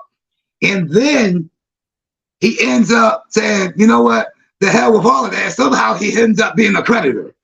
Somehow at the end of the spectrum, he ends up being a creditor. Like, where the hell did that come from? And not to say, excuse my language, not to say. You 1000% right, bro. Like seriously, so it's like the flim flam was in the whole time, and the whole New Covenant thing. We seen that trash from the beginning. Like, okay, this New Covenant thing, it has some rotation, but if you was in a circle, maybe 6 months after they started making T-shirts with that New Covenant thing, as quick as it went up, it fell. And bro, being a real. Bro, it was a guy. I can still hear the background. It was a guy, right? But let's see if you get the background. Check. Do I need a headphone? Yeah. You got headphones? Not. I'll mute you. That's all right. I'm gonna mute you. So look. So back again to Baltimore. So the lecture's in Baltimore, and then he has it's amonette. It's the girl, the sister that supposed that broke her arm. I forget her name, Valentina, whatever her name is. The lights, one of the new wives. She's gone now. And it was a brother. He's might be watching right now. He was from Jersey, good brother, swole brother. You know what I mean? And so me and the brother got to talking, I was like, brother, where you from? He's like, from Jersey. I just came down from Jersey. So, they had come from supposedly California. So he came from Jersey. But later on, when Polight had tried to take advantage of somebody for like $3,000 in Baltimore, ultimately the brother reached out to me on social media. And I was like, man, I was glad to hear from him, but after that time, New Covenant, like you said, it came and went. And he was wearing the New Covenant shirt. And I said, man, how did you meet Polight? Because I did an expose on Polight. I said, how you meet Polight? He said he met Polight through one of the social media platforms. And Polight said, come on, I'm doing an election in Baltimore. Come on down. When he came down, he threw him a shirt for New Covenant, and he was New Covenant and being the bodyguard. So it made me wonder, like, is that how New Covenant was happening? Just passing out shirts? And because it appeared on camera that they were fit, ready to go, and organized. And now I got another story that I'm trying to bring to the channel where a brother from the Bahamas took Polight to the Bahamas, and he took advantage of the people in the Bahamas. But this New Covenant thing was he was going to make this guy the Grand Sepulchres, or whatever the terminology was, as like some king. But my point is, were you there when it went from the African garbs, if you will, to the baseball cap and jacket, to the New Covenant polo shirt? Were you there? 1 second, let me unmute you. Was you there at that time? Did you see that transition? Yes, absolutely there. How did that happen? Whole time. I don't know. It was like we blinked our eyes and they had uniforms. And it was like, where is this coming from? But here's the thing about it. So this was another video that was actually cut. And I'll bring the receipts next time. Another video that was cut up. I'm out there 125th. Polight has his 2 New Covenant security guys. But the thing, and that's one thing I like about you, you're trained to go. Like if you're gonna go, you're going. I'm the same way. I think Muslims kind of have that in us. You know, like, listen, brother, we will go on you if we gotta go on you. You know what I'm saying? So, but my point is this. Polight was out there and he was making, such a debauchery of himself with his wives and his 2 security. And it was so bad, like insulting and playing around me when I was, we being professional doing, he just was being goofy. I don't know if he was high that night or whatever. But I was going to smack his head off his shoulders. Like, seriously, what he was doing. He was playing behind my back, I was like, I'm about to smack your head across this daggone street, bro. Like, for real. Then the security was there, and I told the security, because I'm not insulting them, but they was in another weight class than I am. You know what I'm saying? And it was like featherweight. So I was like, y'all better move this out of my way.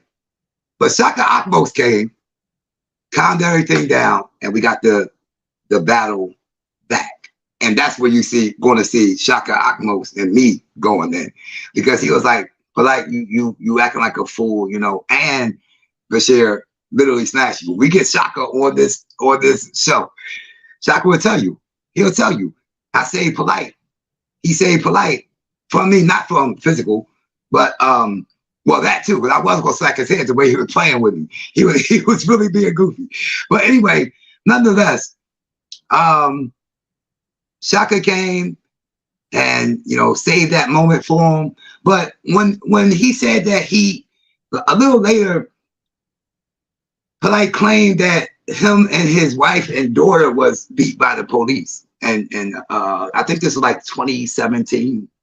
In LA? In California. Yep, yep. At the time, I'm also in California. Not related to that incident, but I was there before that incident happened, and the incident happened. So I said, so I got a call, and then the call was, hey, this happened to the Polight and wives. And even though I'm like, he's a moron, I'm still going to represent my people and support anything that comes into our community to bring harm like that. So we're going to ride. I'm going to go find out what's happening. So we went there, and the first thing I had discovered was, I said, I think I seen like 1 New Covenant shirt. And I was like, where is New Covenant at? I couldn't believe there was no New Covenant there. Like one person, I think the rapper, King Los was there. And then Malik Zulu Shabazz was there doing the interview. But then it was like, I want to go inside, and I have the footage of this. They was like, I want to go inside the precinct. We're going to go inside the precinct and file the report. But guess who led them? By a law, this is true. Guess who led them in the precinct? Who that? Brother Bashir. Because, I mean, I was like, because I guess he didn't have New Covenant, so he was kind of timid on going inside. And I'm like, yo, let's go. So why does that matter? Because this is a person that's claiming to be a leader and can guide people to something good. But the reality is like, this boy's character is really a coward. He's really a coward on so many different levels, but he just wants to deceive the people, because even that ended up being a deception. Even that. They were never assaulted by the police. But yet he made us believe this, and he put out a call, and some of us came out. He had the sister Victoria, that's her name, Victoria. He had Victoria's in an arm brace as if she was assaulted. But you know what though, Bashir? At 1 minute she had the arm brace on outside, but then they did a live stream a few days later. The arm brace was on the wrong arm. It was that bad, bro. Hey, brother, real quick, because I know we gotta get out of here. Go ahead, brother. Go ahead. Take it away. Listen, Nepal Shaddai. That's a new one. That's in House of Consciousness, because I haven't been a House of Consciousness in some years. You know, I think I appeared a couple of times, but Nepal Shaddai, wicked. Yes, another wicked one. Wicked beyond wicked. And I don't want to even go in too much, because it's not personal. It's just real. This sister has been lost her everlasting mind. She's supposed to be a Hebrew sister. But, and I used to speak with her because she used to date Solomon, and they were going to get married, and I was going to be the one that married them. There we go. I did not know that. Yeah, yes, sir. Solomon, that's my bro. Yes, sir. I was the one that was officiating that and giving the mediator and all that good stuff with them on the phone, good times, bad times, And she was a Hebrew. I'm a Hebrew Israelite. Then all of a sudden she got with Saneter. Long story short. And you already broke down those details. We could go in that another day. So she ended up with Saneter. And when she first went there, she still asked for my advice, because her and Solomon decided that they couldn't, reconcile. So it is what it is. So she calls me and she says, all right, I'm going on Saneter's show. Do you have any advice for me? Because I've been on that show. I said, well, if you're a Hebrew or a woman of God, you should keep that integrity. So I said, you follow the Bible and that's your thing? I said, well, follow your book, follow your scripture, and, you be all right. Make sure you cover yourself and do all of that. But she totally does the opposite, totally rides the bandwagon, totally knows that this so-called husband of hers, which anybody could just be called a wife and a husband nowadays. It's crazy. I thought you had to have some type of ritual or some type of understanding, some type of witnesses that you actually did this, that y'all are actually matrimony. I thought you needed those things, but I guess that's religious. Yeah, that devil. So Saneter, we know, is a devil. Don't have a square other than money and covering child molesters, covering crime, covering lies, blatant lies, and stealing from the people. So they done stole money from the people. They done stole the daggone people mind by being manipulators of all information. I don't care if it's from Moors, if it's from church, the Israelites, whatever it's from, manipulated to such a degree where we all know that Polight can go to GMS and say, you guys talk about you can have 12-year-old girls and sleep with underage girls, and we're going to stand against that. It's only hype. It's only that political jargon that we see our politicians do. No, no, no, no, no, no, no. This not right, this not right. And then you find out Bill Clinton is actually getting fellatio. You know, you find out that that actually happens. It's true. Take care of these guys. They knew darn well that their actions were wicked and devilish. They knew it. Shaka was intelligent from detaching himself from that. Shaka did not get himself involved in that mess and never did.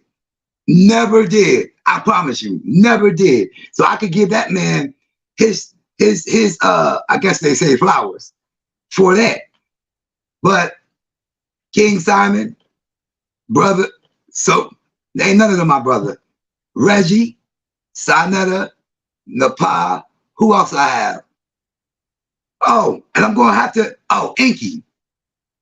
And the thing that's crazy is that Inky was beefing with Saneter, and they still have this beef, and they go back and forth for years. They've been doing that. But I see him back on Saneter program, you know, being real friendly. And I said to myself, both of y'all was accusing each other of knowing that this guy was a rapist. Excuse me, a child molester, or, you know, sexual deviant. Can we say that? Sexual deviant? Because I don't want him to come home from jail trying to sue me. But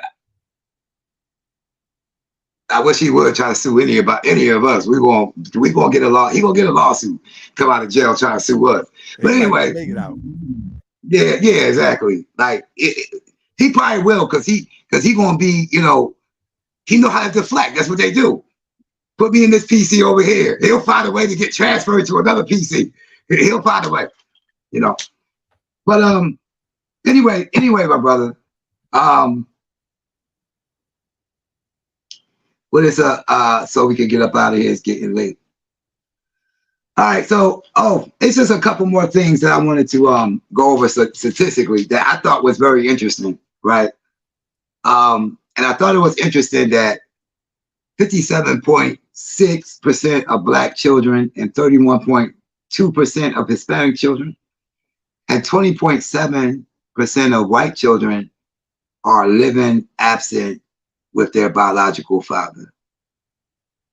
Now, the reason why I'm bringing this up is because we used to have conversation. I don't want us to think this is ideological or attack on a status of a woman, because it's not.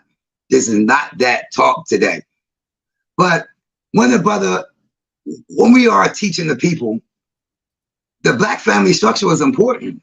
You know, the actual family structure that we have was an important thing to educate people, wanting to talk to the people about. And I will always want to have these logical conversations and logical debates on practical things that we actually deal with in our society on a regular basis. But what they wanted was to feed us BET with so-called knowledge. That's what they wanted to do. They gave us BET, and BET has some pretty good shows. They have some pretty good shows. Not all of them are ratchet, but they cloaked information and totally family, totally robbed you of the opportunity to have better options. So now we have more people that's going to go the route that Polight is going. That's a fact. Inside that so-called conscious community, because it doesn't exist. It's a lie. The people that is there supporting it, they do not care about no knowledge. They don't care about their wives or their children. Majority of them, that's a fact. Majority of them don't have wives and children. That's another fact. And, you know, so isn't it? When I seen it appeared that Saneter ditched Cynthia for Nepal, I knew he had lost his mind. Yeah. I knew he lost his mind.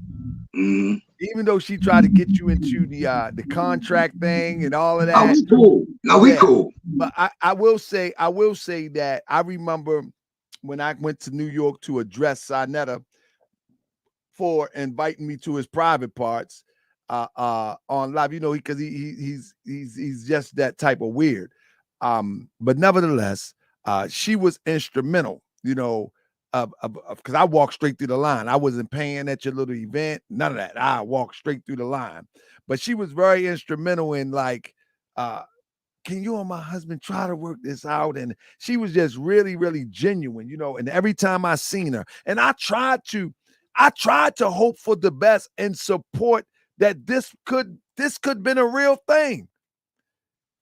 The last thing that I went to was the Saneter TV Awards.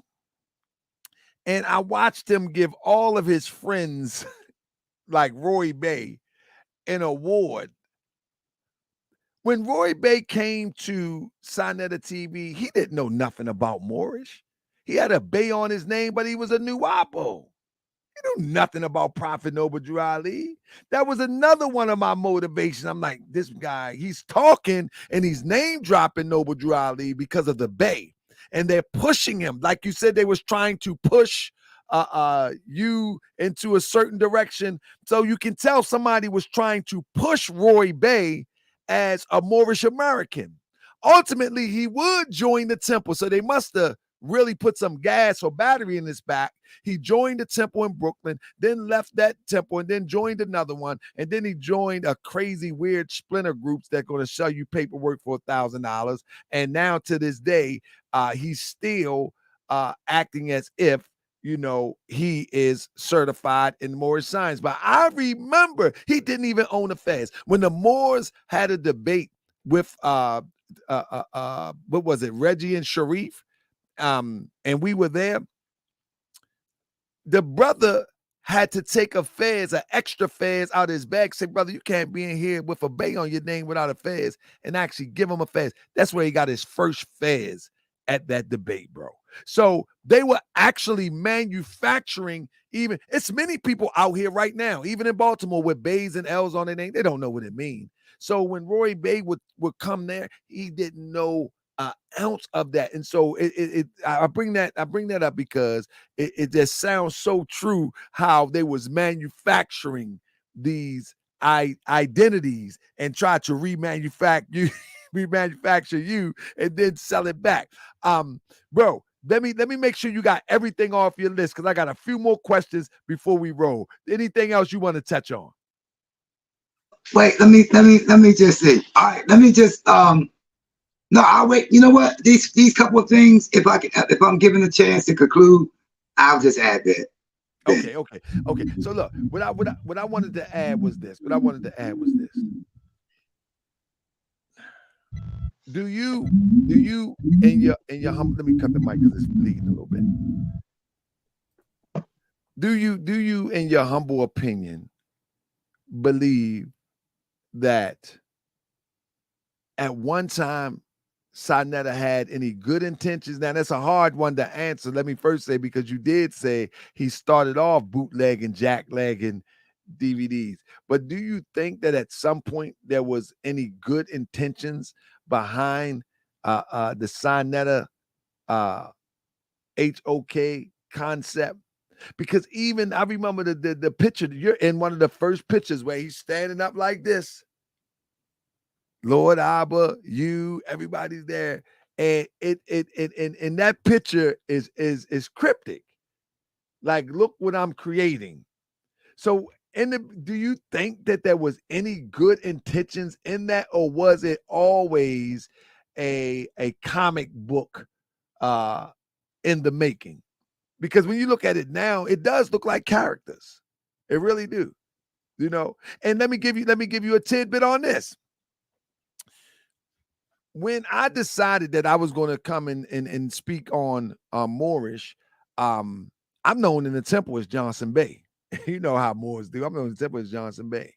And A sister had told me one time, she had said, you look like a pharaoh. You look like the pharaoh Tahaka. And then that's how I took that name on. I don't know. She might have got a picture of Tahaka. I probably don't look nothing like Tahaka, but that's why I got the name. And I say, well, I'm not going to use, I had a business. You know what I'm saying? I knew I was going to go hard because they was disrespecting the Prophet over Drew Ali and everything. I knew I was going to go hard. And I say, well, I'm going to use what the sister called me. You know what I'm saying? I'm going to use Tahaka Bay. That way, when I go hard and they Google me, my customers won't know. You know what I mean? They're going to Google Toronto Johnson Bay, but they won't be, if they Google Tahaka Bay come up, you know what I mean? I can get away with it for a minute because I knew I was going to go hard. But I also looked at it like it was, they was playing characters. And in order to get in there to address it, I also had to cloak my true self into this person that they would think would be one of them. You understand what I'm trying to say? And so that's why if you go back and see, you really can detect it. I was like, nah, this is crazy. The Prophet never said this. And every time they start talking, I start yelling. I overtalk them real fast. I wasn't even kicking no knowledge. I would just overtalk them. I mean, every time you give me on the show, because I knew it was a game. But in the beginning, to my question, bro, was it always set up that way to be comic book fresh? Do you think from the time that picture hit? In my humble opinion, the moment Saneter, I think when he was with Khalid Muhammad, he had to be real then. I think that energy had to be real with Khalid Muhammad, but I didn't see him there. That's what I was about to say. Has anybody ever witnessed him with Khalid Muhammad? Because there is words that not actually with Khalid Muhammad. He has a few pictures with Khalid Muhammad, like, you know, with photo ops all the time. Saneter, Polight with the Hollywood and got many a photo ops with people and claiming that they his friends, et cetera, et cetera, et cetera. But the word, and I'm gonna tell you what, I talked to Saneter. It's that picture with him, Dr. Khalid Muhammad, and the founder of the new Black Panther Party. I can't think of his name off the top. And when I first found the picture, I asked Saneter, I said, bro, where was this at? I said, you know that picture you got with Khalid? He said, I don't think I got any pictures with Dr. Khalid. I said, no, I got your name on there. And what's his name? I forgot. Doctor or something. He was a doctor then. Doctor, I forget the name. He had a doctor. But the other guy was there. I said, have you ever met such and such? He's going to be on my show. Yeah, Aaron Michaels. I said, Aaron Michaels going to be on my show. He's like, who is Aaron Michaels? Bro, he said he didn't even, bro, I got the conversation recorded.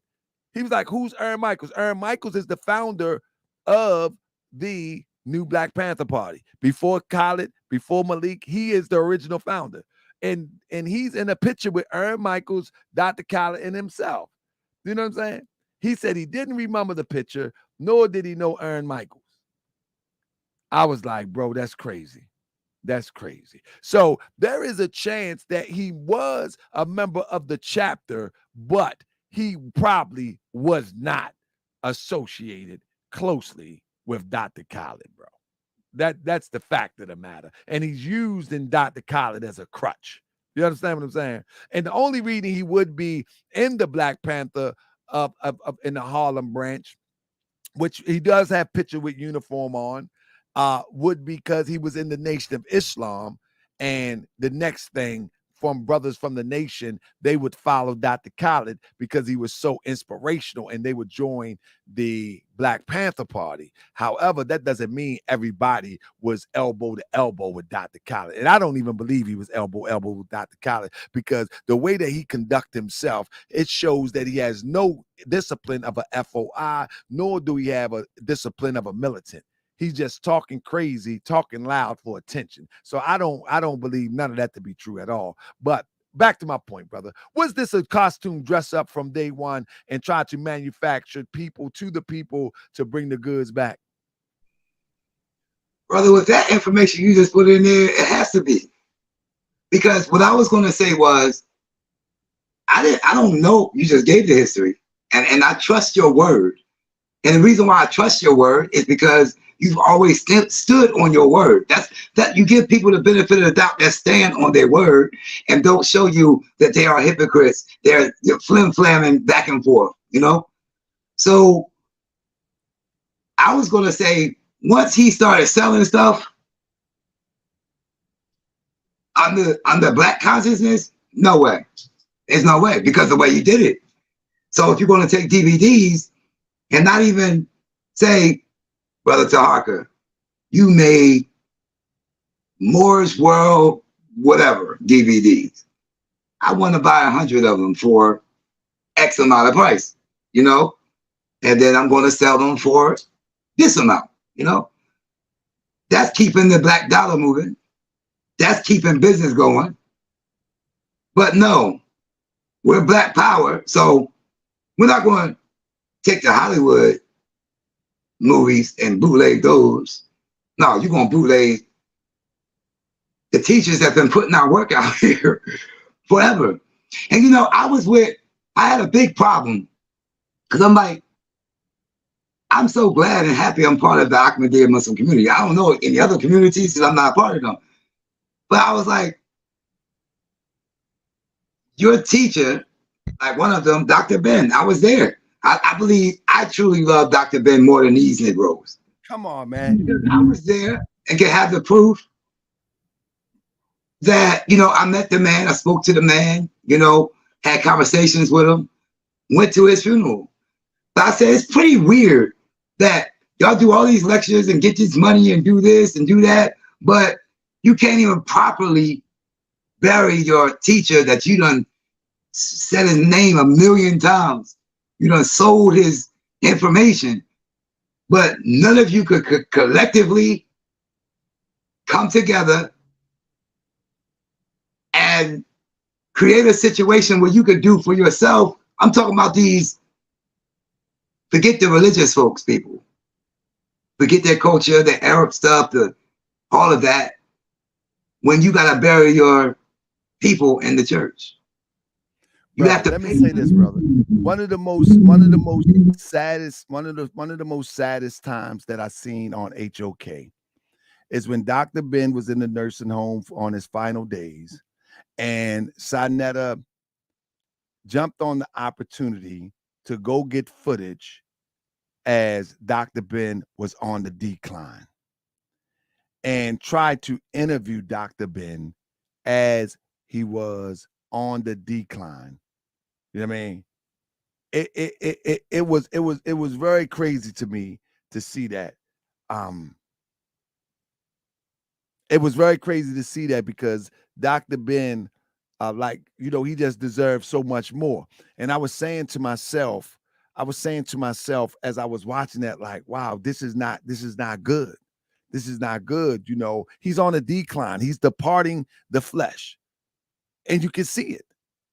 And they trying to underscore that they're so conscious, that they're so black power, that they're so with those leaders that they want to say, I got a relationship. Look, I got him on film, but it was in the decline of his age, of his life. And it just looked so sad and pathetic. And it looked thirsty on their part. I just thought it was a bad look, bro. And then when the funeral came, as you said, it didn't reflect anything that the master teacher actually was teaching and what they were selling either. Sad. Yeah, and it's like, at the end of the day, the Moors, the Christians, the Israelites, those that have a so-called way of life or religion, that's not play semantics. But the creator is there, you know, you got a prophet there, you know, whether we agree or not. Those groups are generally sincere or actually make a movement. The Hotepers and with black powers, people, and that Saneter realm are not real, never going to be real, don't want to be. And that's the sad part, because Saneter is the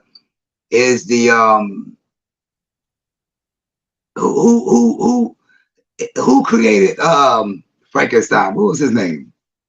I forget the guy name, but I was just talking about that a few weeks ago. Yeah. The guy that created Frankenstein. Polight would be the Frankenstein.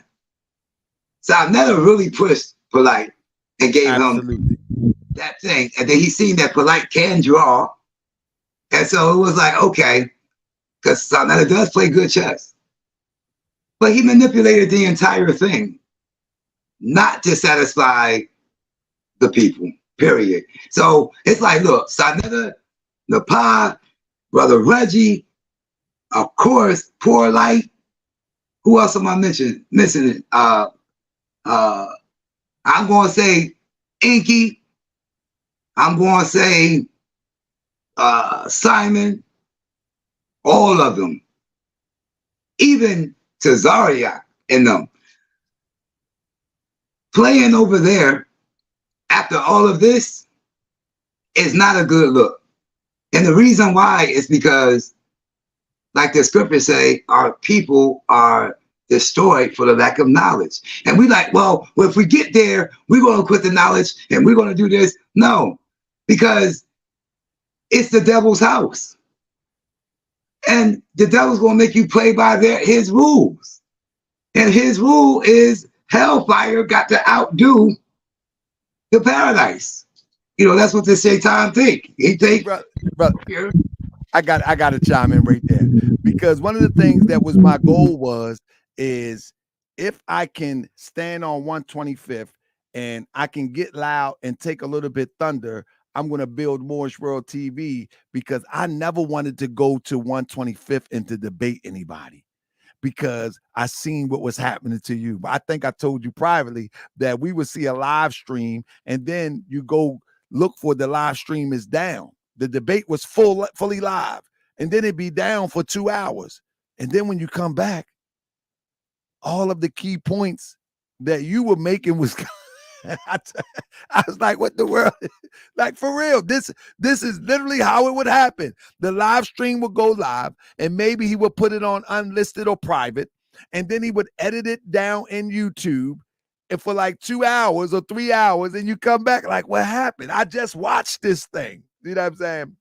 And so at the end of the day, I was like, I wanted to create something where, as though if I debate, it's going to be my entity or our entity, as I said, the people's channel against you, against them. You know what I'm saying? And so that was one of my goals. One of my goals was not to go there in debates, because I watched Brother Sharif.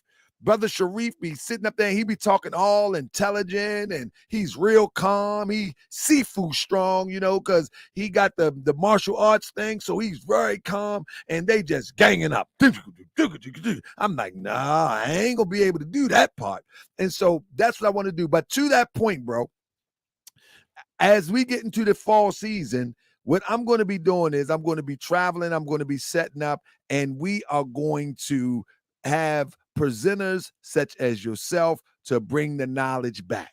In other words, you're in Philly now. It will be nothing for me to take a trip to Philly. We sit down wherever it's at, set up the cameras, get all your information together, and bring it to the people. And everybody knows me. I don't have a problem with anybody's belief. Just make sure that it is sound for you and makes sense for you, because if it makes sense for you, then hopefully it can make sense for somebody else. And anybody on Moorish World TV, you already know I don't proselytize telling you to put a fez on your head, proclaim your nationality. I don't do none of that. What I say is we need to all critically think, and we will find where we need to be.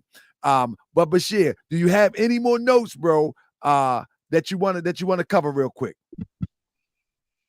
Yes, sir. But first, I wanted to say, see, the devil is wicked, boy. That devil was a wicked. It's something else, because we got a real devil, the battle, a bigger one. Flesh. I'm talking flesh, and the ones inside of us. It's metaphorical. But listen, these same people Like, oh, I got land. I'm gonna give 100. We're gonna get 100 acres of land. Come on, y'all. He's on record saying this. I was there when he was with Ron Artest. World Peace, he changed his name to, right? We're gonna get the 100 acres of land. Then he said, well, I got this psychologist, psychiatric type situation going on. This was supposed to be in Nevada. No. We got this project, what was it? Ohio somewhere. We got these containers, we're building houses. It's black. Yeah, come get down with me in the real estate investment. Come on. So, and people sending money. People sending money. They sending money for all of these different things. Chicago, open a bookstore, grand opening Monday, grand closing like Thursday, literally, like 3 days. The devil, Brother Taharka, the Grand Sheik, buys a building, fix the building, and these devils want to say something against the brother getting space for what he believes. Like, that's what you supposed to do. That's what we supposed to do. That's what men supposed to do. So we have, and that's the thing. Men don't roll like that. Men do not expose a woman to other men unless he pimping. Men do not expose their daughters to the world in an undignified manner unless he pimping. Men do not just talk and don't create and literally build and make space for their people or their family or build a home or whatever it is. Men have integrity and know that they are nation builders, no matter how minute of a level it may be. So it's like, family, I don't know what the problem is, but if we continue the path that these Negroes, and I hope that they reform their ways, because we can, as long as you're breathing, you can have a chance to reform and reconcile. Reform and reconcile. So maybe that will happen. But I'm sure they love the fire. I'm sure, excuse me, y'all, my phone wrong. I'm sure they enjoying that hellfire bath that they are in. But I wanna thank the men out there that know how to protect their women, their children, their babies. And I want to thank the women that will never expose themselves and put themselves in a position where their children are susceptible for being taken advantage of. And if you are doing anything, if we are doing anything that relates to American culture, from the sense of how we socialize, how we party, what is a person that's a teacher, or he was never a teacher, he was only doing that to get the support. He was worse than the Creflo Dollars. At least Creflo Dollar and them continue to go with it. They're gonna die with it. But he was like, I can use information, build myself up. But the reality is that whatever I could do to live in a Hollywood type situation, that's what I want to do. I want to fly and party and have fun. I don't want to be on the front lines like a Martin Luther King. Those Negroes not rich. They can't, have a Rolls Royce, But the consciousness where You could show 4 or 5 Rolls Royces, and the people that just follow that, oh yes, we can achieve this goal. I'm like, man, you have been bit. You still got the American pathology. We have this American pathology in our head. It's a sickness that says we have to try to go acquire, you know, the things that really are not obtainable. Like the average millionaires only get Rolls Royces, for real. Like seriously, that's like a rapper thing that he's showing. That's like you know, a Floyd Mayweather thing. But it all trickles to all of them. Busta Rhymes will co-sign a Polight publicly, and I don't want Busta and feeling no type of way, but it's just real talk. Even though you talk that 5% or Allahu Akbar or whatever, but they were just, okay, you made it up here to be right here. I'm just going to big you up. We're going to have to take it like that's the lifestyle that you like. Manipulating our women and putting them in harm's way, which trickle down to our children. So all you Negroes doing that because it's the lifestyle. It's the lifestyle. Who going to Miami Beach? You know why you go to Miami Beach? You go there mostly to have fun, party, or to hustle. We have these cities, Sin City, Vegas. Why you go to Vegas? You go to Vegas to do what? Gamble, watch some shows, but primarily gamble. So these locations that they're trying to show us under the guise that they have the people's best interest in mind, but they sending us to the places, to desire the places that's going to destroy our damn lives. It's ridiculous. And our children's lives. So instead of really educating ourselves and getting ourselves together as a people where we can literally start building something, you know darn well that man owes the people. The people supported Saneter, the people supported Polight. I'm just going to go with Polight. They supported him many different ways, but he never provided the people with anything. And when he does, he goes the vegan man with all the money, go to the damn poor and then feed them $5 Little Caesar pizza. Like this is who they say is the most intelligent guy and he has it figured out. This is what these people that follow that little circle, this is what they're saying. Well, there's a whole lot that said different, like, yeah, he is scamming, yeah, he is no good, etc., etc. But anyway, I don't want to be the dead horse. I want to conclude with the house of consciousness is not conscious.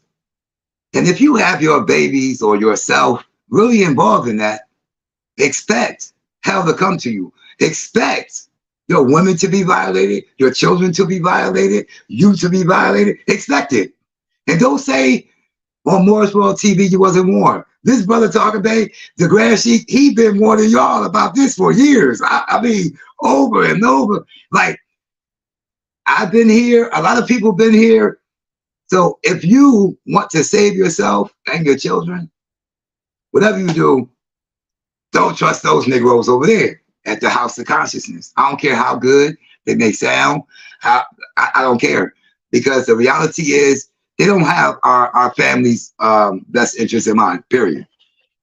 I do want to make a note of this. Because a lot of people do have this perception of, no, we work for Africa. And we need to be doing like this and doing like that. Listen, sis, the majority, 90% of rape victims in America is women.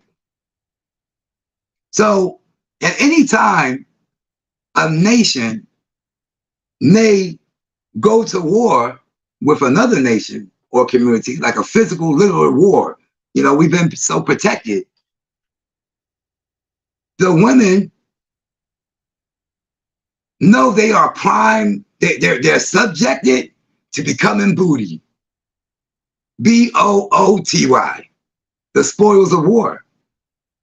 And that means somebody, a group of men, can destroy perhaps the group of men that are your protectors, and they will take you.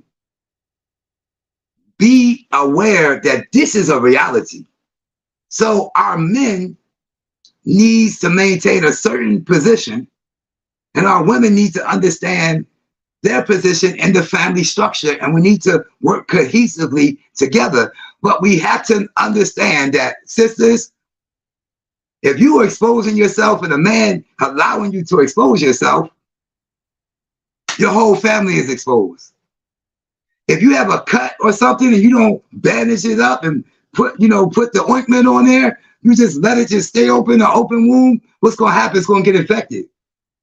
And these drugs and alcohol, stuff like that, oh, for a teacher that Polight was supposed to have been, or even myself, you should never see Brother Bashir up in the club drinking anything. Even if Brother Bashir liked to do that, I should not publicize that. You know why? Because that's death and destruction. Not, oh, no, liquor and it doesn't really affect. No, I ain't talking about that. I'm talking about, yeah, maybe you already sexual active, over sexual. You like these many women. How about a woman that likes so many men? But let's go back to the man. You like this woman, you got that woman, this woman here, woman there, woman there, woman there. But you partying. Now you partying. You the teacher, a conscious guy. Now you throwing back them drinks. It's the only thing you see is pretty faces, breasts, curves, and a gluteus maximus. That's all you see. So when that 13-year-old come by, oh yes, sir. When that 13-year-old come by, mixed with partying, lewdness, horniness, and drinking, and drugging, something's gonna fall in the wrong way. And if the women and the children are in the way, they're gonna be affected by it. And that's just the reality. And so understand that every 93 seconds, a woman is raped in America. That's under 2 minutes. That's under 2 minutes. I don't know how long we was on the show, like for real. So it's like, sisters, we gotta become more conscious. And I'm not saying you have to be a prisoner to clothes or your body, but we need to be more conscious, because the sister that made the impact statement, if she was not partying and drinking, maybe she would have been able to see that this lifestyle and behavior comes with a lot of consequences. A lot of consequences. And if we look at people like these so-called celebrities, these A-list celebrities, like Floyd Mayweather, these people are not married and family-oriented. These are not the example for the people. Yes, they're cool. We like what they do. They are entertainers. That's what celebrities are. Celebrities are entertainers. The damn jester is not supposed to be running the kingdom. The jester is supposed to be on stage doing jester things. We gotta keep them on their square. They're jesters. Let them be the clowns. And then let your grand sheets and stuff put in the work and leave. How about we do some of that? So family, I hope that I appreciate y'all being here. I appreciate my brother having me here. Seriously, I'm trying to get my citizenship for real. I ain't trying to get deported, brother. I think you muted. You muted. Yeah, what I need from you is, when I start doing my series, bro, I want you coming to the deep particulars about the Ahmadiyya movement. And now, you know how I like to do it. I like to start off with giving your history of how you entered into the community, and then break down the particulars. And I'm not talking about no debate. I'm talking about a true dialogue. That if one chooses, because this is what I see. I think that we need to. All of us need structure. Without structure, we fail. It is what it is, And so at the end of the day, it may not be for everybody, but it may be for someone that could change their life forever. I know when I came into the Teachers of the Moorish Science Temple of America, there was nothing remotely close that could influence me like that. Not even my parents. You know what I mean? And I'm a mama's boy. 1,000. My mama go to the temple with me. She go to events. I'm 1,000. But nothing could influence my life like that. So if we are able to give the brothers that sincere a platform, the sisters that sincere platform, it may help someone that we won't see ourselves, but long as it works, it works. Another thing is I'm thinking about seeing if we can bring the integrity back to debates. I would love to debate Shaka Atmos on on a lot of information that he put out about Moorish. I think that would be a beautiful thing. I think that can bring people back together.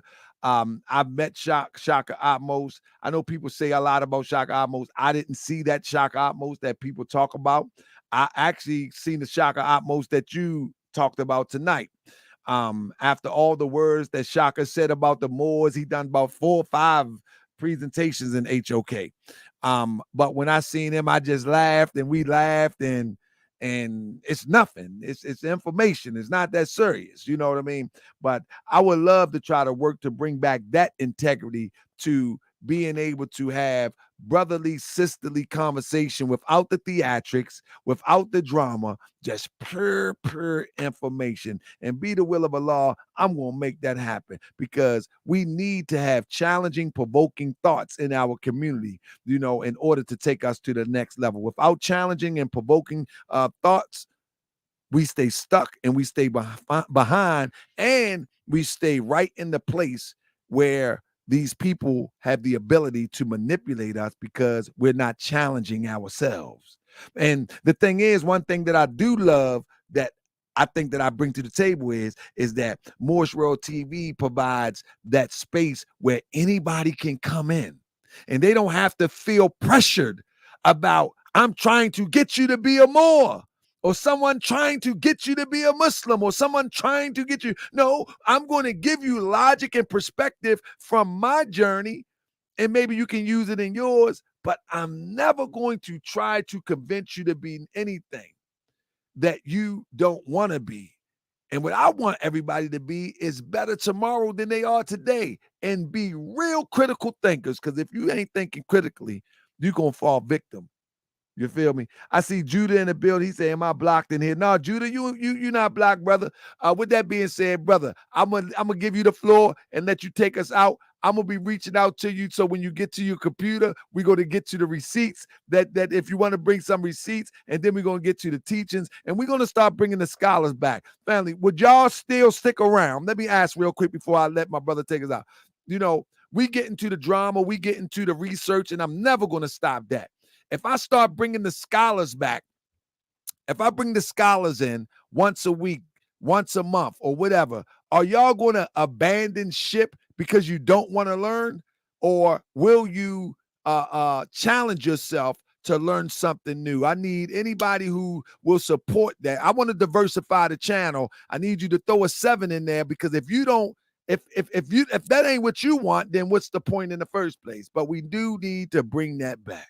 You know what I mean? I feel we need to bring that back. I feel we need to bring Black Girls Read talking about terror. You know what I mean? That she's very fluent in terror. You know what I'm saying? Brother Bashir, but y'all don't know, is he's a member of the Ahmadiyya movement, which is closely resembles the Moorish thought more than any other Islamic community, where people don't know. And some people don't know that there is communities. I don't like to say sex because there is no sex in Islam. There is communities within Islam that are so many different ones that many people think that they all the same because they see somebody in a kufi or something, and just like back in the day, if one would say they're Muslim, they would think that you sell bean pies, that you was in NOI. Some people just did not know. And so I think it's always going to be refreshing for us to bring our learned brothers and sisters to a platform where we're not trying to browbeat you into believing what we believe or have faith or confidence in, but give you information. And if you want to use it, you take it and use it. And if you don't, you do like anything else. You do like the body do. You take out the good nutrients of information and then you excrete that you don't need. Period, point blank. Let me yield the floor to my brother Bashir. Brother Bashir, we doing this real soon. The floor is yours, brother. Man, I didn't want the floor back. I thought you should have closed it out, but I do have this thought that when so I just wanted to real quick, just let us understand the state of the people, right? Just real quick, family. I'm gonna get us out of here. But listen, I went to a funeral last week. Long story short, majority of it Christian, no problem. Which I knew. Now, here's the thing I wanted to get to us to understand. And so, inside the church, matter of fact, hold up, this her thing right here. What's that called? The obituary thing, right? But listen, so I mean, the church is full. It's full. And there was times where you could go and say some things, you know. So the preacher was doing his thing. I mean, he's doing his preacher thing, you know. And I'm gonna relate this to this is side that of these devils. So I didn't want. I wanted to say something, but I didn't, and then I felt like I needed to because it was so much dead, no life up in there, and no truth.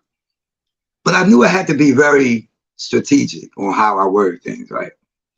So I took my little time, and it's my eye. It's my eye, mind you. So I should be able to say some things about my eye. But she used to be a Muslim. She gave me my first Quran. She taught me some Islam. This was 25 years ago. And what she knew. I went to tell them some of her experiences on her search of God, you know. Then I had quoted 2 Corinthians, chapter 7, verse 14. If my people who are called by my name shall humble themselves and pray. That, right?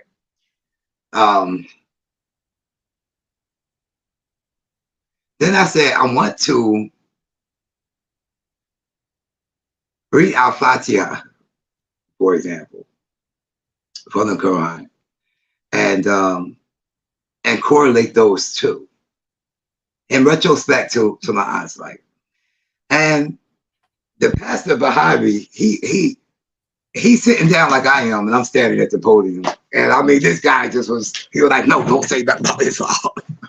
Bang, no, don't say that about Islam. Whoa. And then I said, wait. I looked at this guy like, first of all, this is my aunt. We about we're in the ground. So you doing some preacher thing. I don't know what he talking about. But then my other aunt is super Christianified. So she gave me that eye. So I was like, you know what? I don't have to, but I am. I'm just going to let everything go. And I just was speaking. I wasn't trying to convert nobody. I just was representing, I thought, the Bible well, and I thought I wanted to represent, some things what the Quran said, just Al-Fatiha. And I understood. I'm in the house of worship. But my point is that they were against it to such a degree that I really wanted to DDT the preacher. But it's due to their ignorance for information, because majority of the people in that church were like drug addicts. Majority of them had issues that were friends from the block, because you in Baltimore, you know how it is. The blocks know you, so the block all come to the funeral, Well, none of them are Christian. All of them are in cahoots together. But we have to watch those type of groupings, because if it doesn't mean us no good to really educate us, will we really understand what is going on, what is happening, and not just be frivolous with wherever we are. So we in the Bible, follow the Bible, man. Follow the commandments and the rules in there. If you have whatever you have that you say is your religion, stand on that. Whatever it is you say is your way of life, stand there first. That's the first step. You know what I'm saying? If I'm a Muslim, the Quran is my book. Stand on that Quran first and foremost.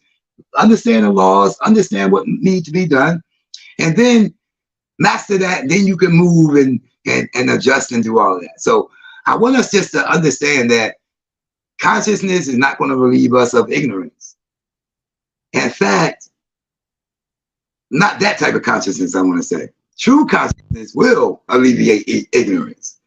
But that's not true consciousness at the House of Consciousness, given by Saneter, Satan, Devil, that one, that side. Anyway, I'm done rambling. The pie, you wicked as hell. Hope you see it. Minister Inky, stop playing, bro. You wicked as hell too, because you knew it was going down. Y'all playing these games. I don't know. He said, she said, hide and go seek. Like, we're not playing those kids' games no more. We know what things are. We're gonna call it like it is. We're gonna see it how we want to see it. I appreciate y'all. And hopefully I ain't bore y'all to death. And hopefully this was a good one, bro. This was a good one. This was a very good one. You know, it's like, you know, when we're passionate about something, sometimes we can go off course and it seems like we're rambling, but you painted a beautiful, beautiful picture. So family, I just want to say, family, I want to thank you. Assalamu alaikum. Salam alaikum. How we want to say it. And we're gonna go out with this, Bashir. What you know about this, Bashir? Let me tell you what I know about this. Check. You hear that?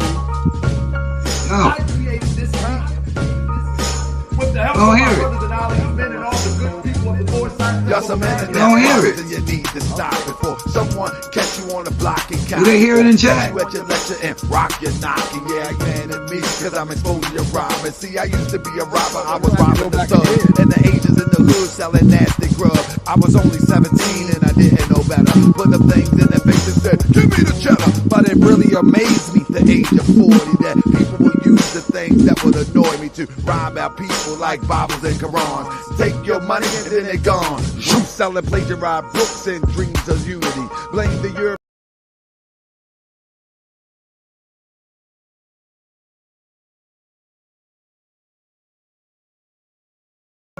But look what you do to me. Got me thinking we gon' overcome. I said. You really one of them. You gon' have to watch it back for the rest of your life. I know good and well you can't sleep at night. You done robbed everybody from the hood to the burbs. With your unks, your crystals, your books, your herbs. You convinced everybody that it's white supremacy. The fact of the matter is you're the real enemy. You've been lying to the people fat in your pockets. You ain't nothing but an internet prophet.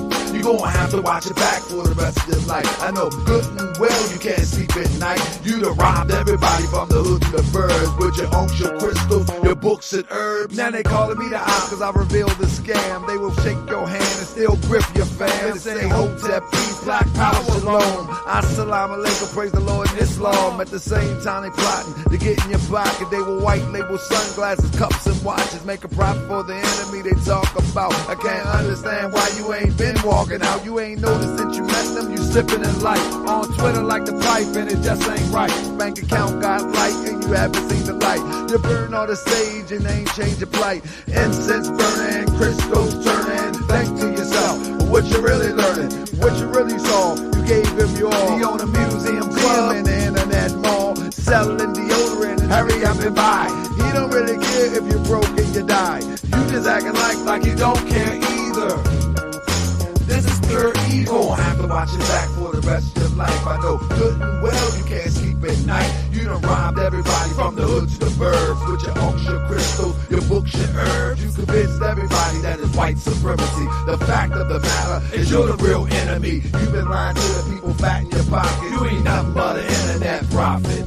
You gonna have to watch it back for the rest of your life. I know good and well you can't sleep at night. You done robbed everybody from the hood to the birds with your unks, your crystals, your books and herbs. You gonna have to watch it back for the rest of your life. I know good and well you can't sleep at night. You done robbed everybody from the hood to the burbs with your unks, your crystals, your books, your herbs. You convinced everybody that it's white supremacy. The fact of the matter is you're the real enemy. You've been lying to the people fat in your pockets. You ain't nothing but an internet prophet.